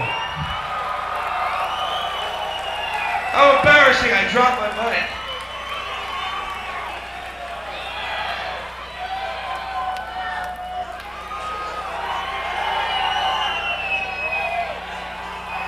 This goes out to everyone who ever had to take the small bus to school.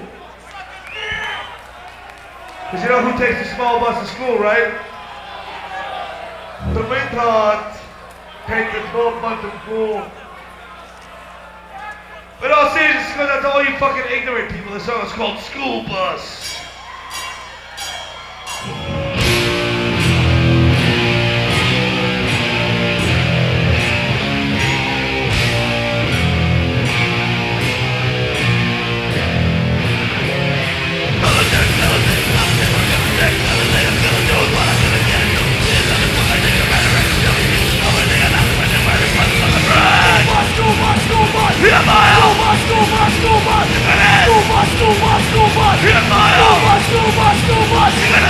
Franks and beans!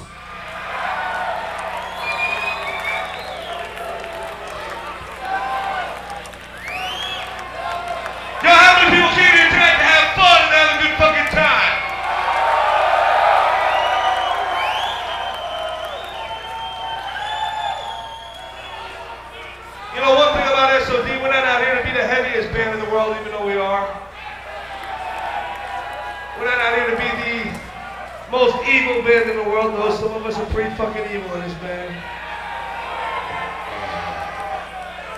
We're not out to be the best looking guys in the world, but I have no choice. I can't help it. We're about having a good time. You know, S.O.D's about having fun and respecting each other. More importantly, it's about good times shared by friends. We're like a cover, but we're not even S.O.D, man. We're an S.O.D cover band. Been 14 years, man. I don't even know half this shit. Got me a car and it's big as the well. I'm gonna set sail with S.O.D in the hate shack.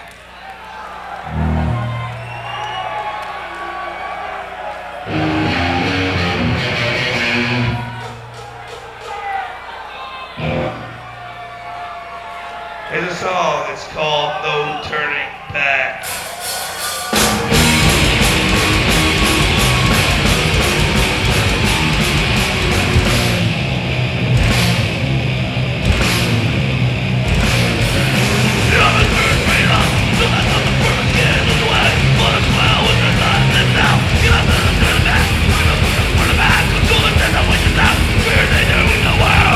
We will die! We will fry! We never learn! So now we burn!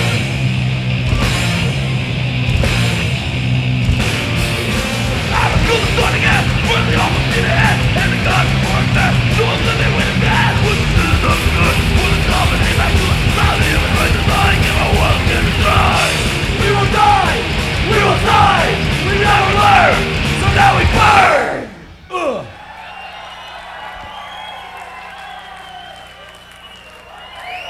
Hey, what's up? This guy's name is Pinky, right, Pinky?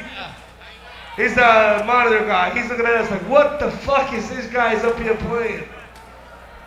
Freedom rock, man!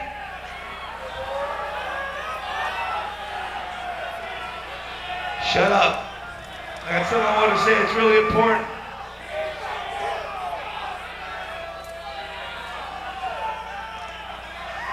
You know, a lot of bands in the 80s, they do ballads. You know what a ballad, not a ballad, we did that already, didn't we? They do medleys of songs. You know what a medley is? When you put all your songs in one long song. This is the S.O.D medley style. This is 6 songs in 9 seconds.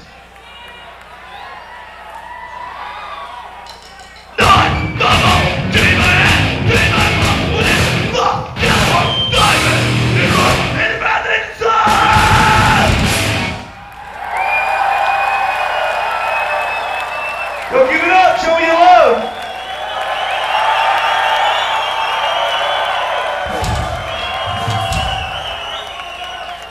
Billy. What? Maybe we should do the version for the hearing impaired. The hearing impaired? The hearing impaired. Because I told you people who are working just a little slower tonight. I know there's a lot of people drunk. Anyone drunk here tonight? Anyone smoking pot here tonight? Y'all smoking pot? Is. This goes out to you people that are just a little bit slower. It's the same 6 songs, but in like 12 or 13 seconds. Depends on how fucked up you are. It might be like 30 minutes. 9 more. Take my hand, take my phone. What is it? The Emerald Diamond and Rock and Imagination Soul.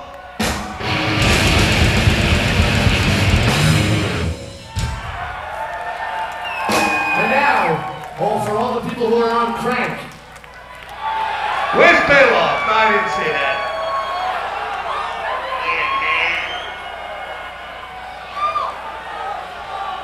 Fuck it, I don't give a fuck. This goes out to all you people on coke and crank.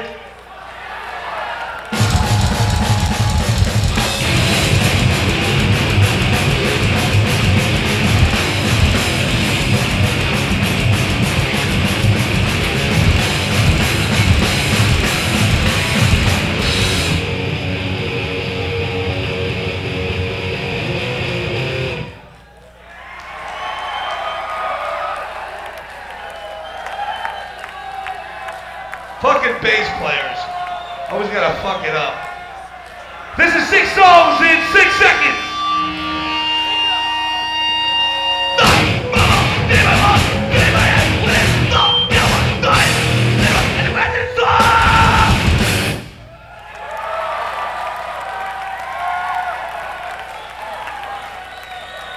If Bailoff is here, please don't burn my bus down.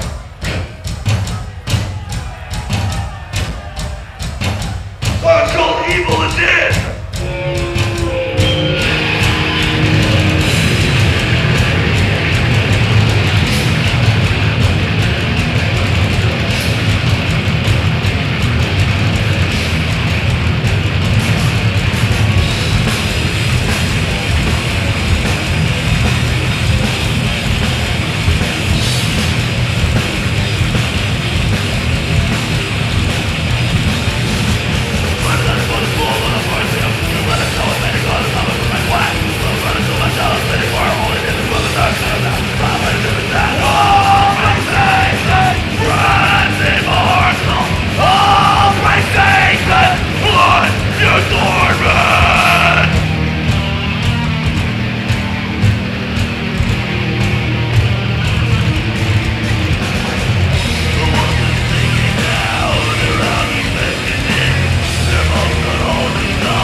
You people sleeping out there or what?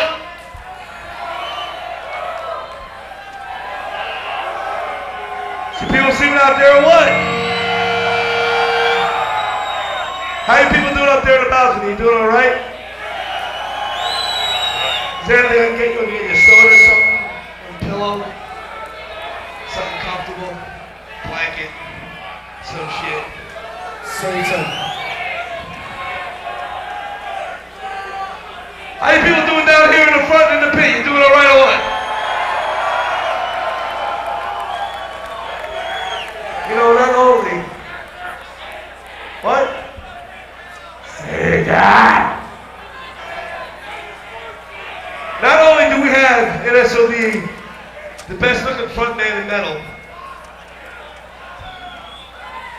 we got the baddest motherfucking drummer going, and I truly mean that. This next song is a sing-along for all you drummers. You got any drummers here tonight? There's a few. This song calls Charlie Don't Cheat. Now he decides to tie his shoe. Charlie Don't Cheat, it's a sing-along.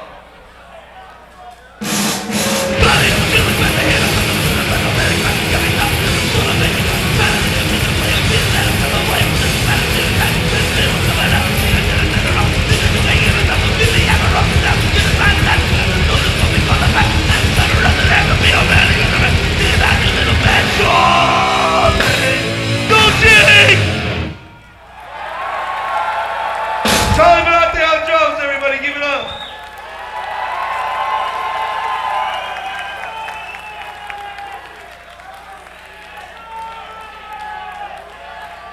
So people want to hear Pussy Wet or what? Ain't doing it.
seriously, from the bottom of our hearts, we thank you kindly.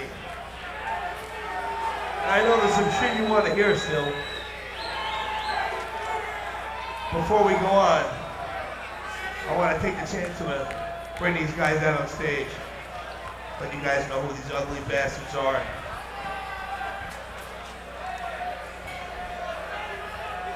On bass guitar, the Dark Lord of the Dead Elf, the man with the blackest of soul and blackest of heart, deliver on bass!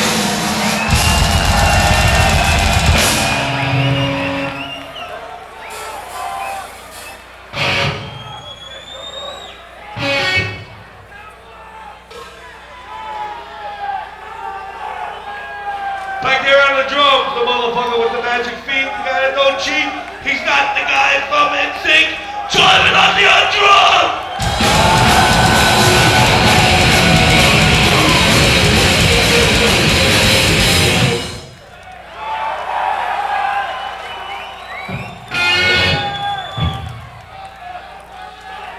What's the ball guy? Baldy.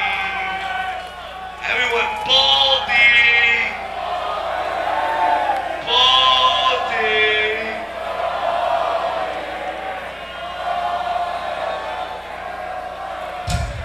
It's Stone Cold Steve Austin.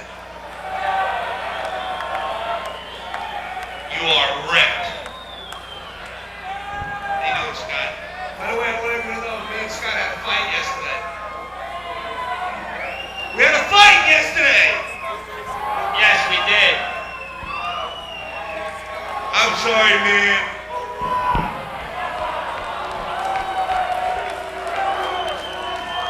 Yo, how many people have ever seen that cartoon with the vultures? With Bugs Bunny? Is it? Oh, killer! Oh, no, Mom. I'm bringing home a baby bumblebee. You got some fucking head. I can't help but every show to admire this shit being swallowed. We look good on my desk. On guitar, the Israeli assassin, the Matzah Marauder, the rabbi of destruction, Scott Nutty on guitar!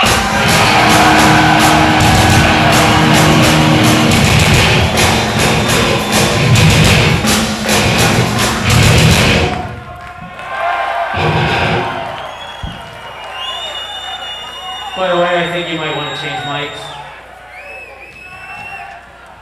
And of course, right here, the man in the middle.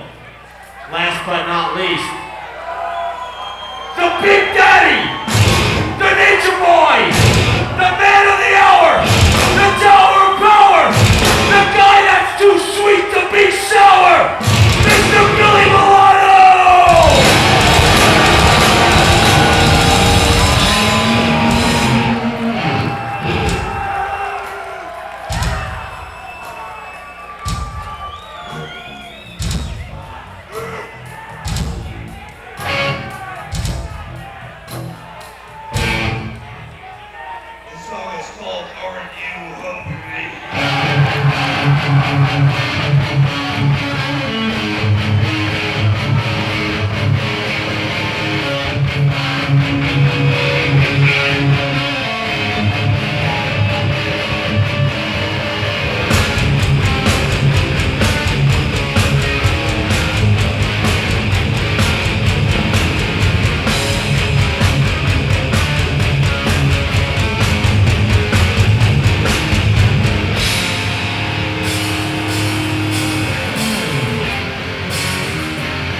breathe their air.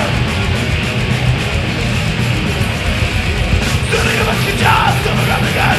What's up to now with one of my life? Maybe I'm sad, now I'm at the gap. But this is the way, going in the track. Are you happy? Are you happy? Are you hungry?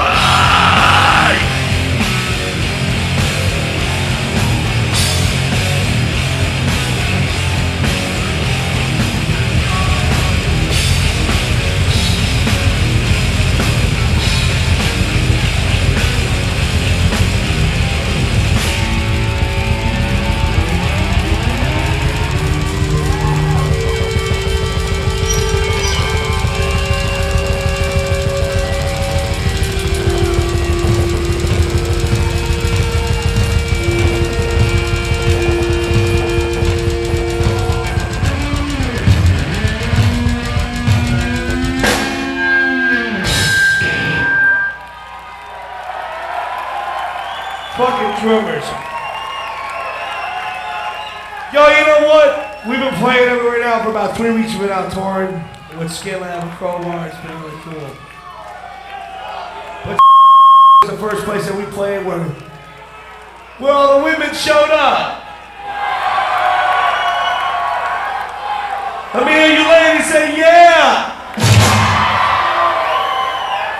Now I know you ladies can yell louder than that. Let me hear you ladies say yeah. That's right.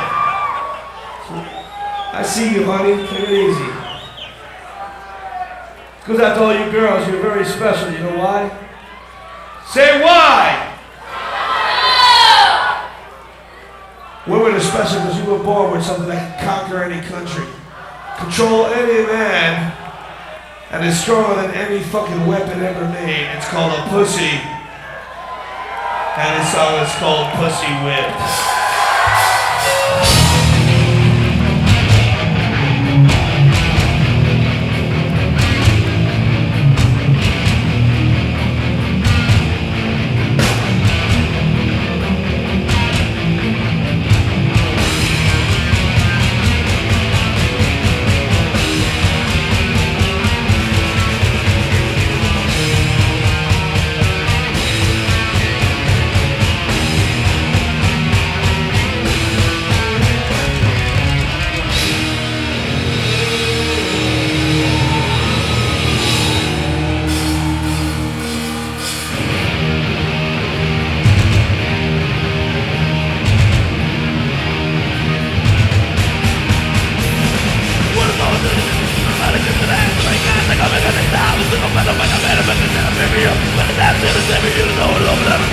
Pussy wet! Pussy wet! Pussy wet! Pussy wet! Don't you know you wanna wet!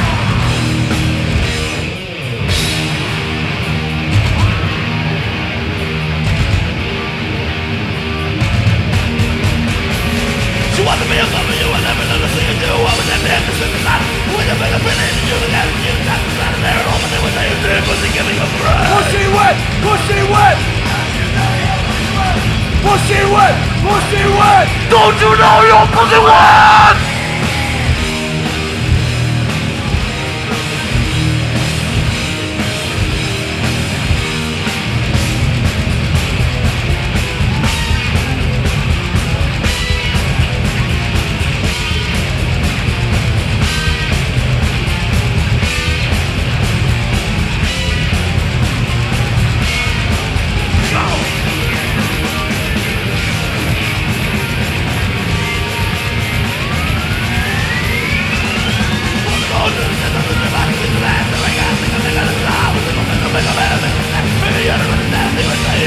Pussy wet! Pussy wet! Don't you know you're pussy wet? Pussy wet! Pussy wet! Don't you know you're pussy wet?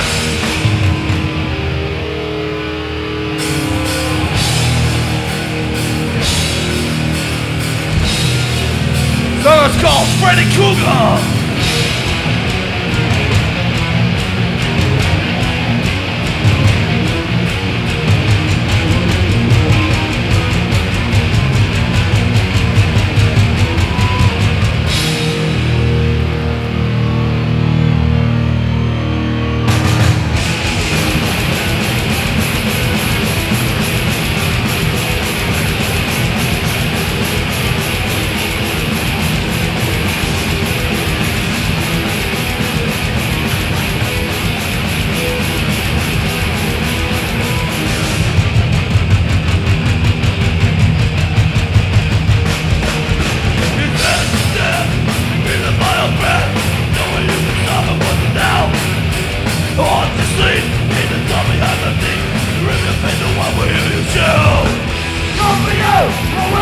Assassin, I rip you, I cut you in two.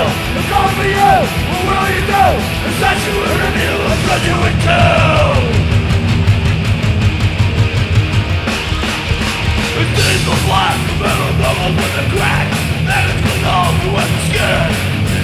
Get the ball, every ball in a call. When the rain is grass beneath the chin. Come for you, what will you do? Assassin, we rip you, I cut you in two. I'm coming for you, what will you do? Assassin, we rip you, I cut you in two. Now.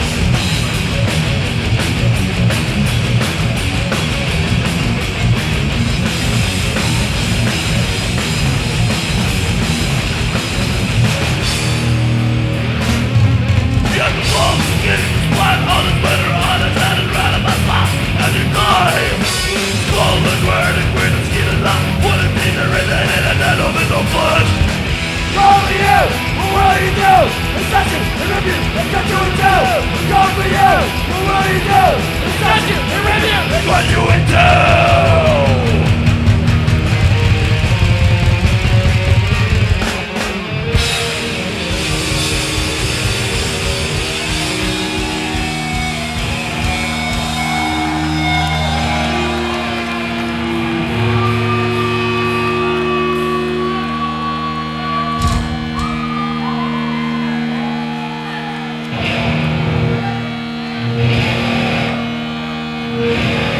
Shut up!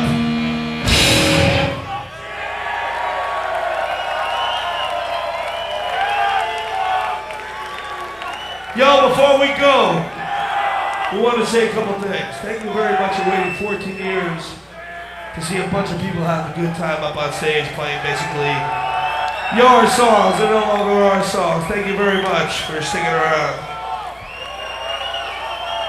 More importantly, remember, everything is about having a good time in life. You know, just respect each other and you'll go far. And believe me, people will love you and miss you when you're gone, like us.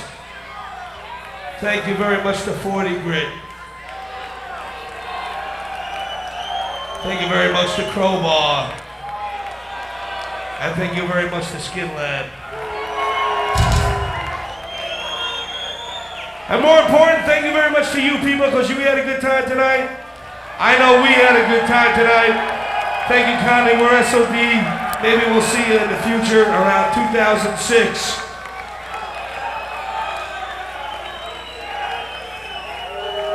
Seriously, everyone, thank you very much. We're S.O.D. This song is called United Forces.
Thank you, we're S.O.D. Get home safe.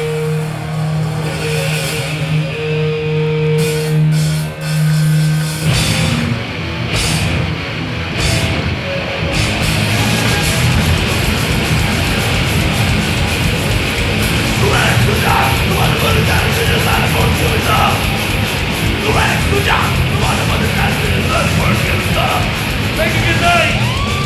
We're S.O.D. We'll see you later.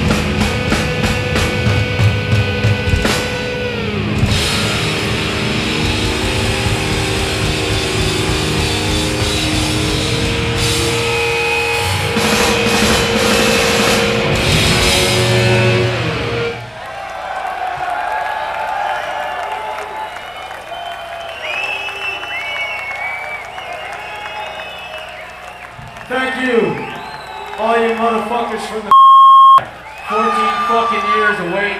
Thank you so much. 14 years in the underground and proud of it. Thank you.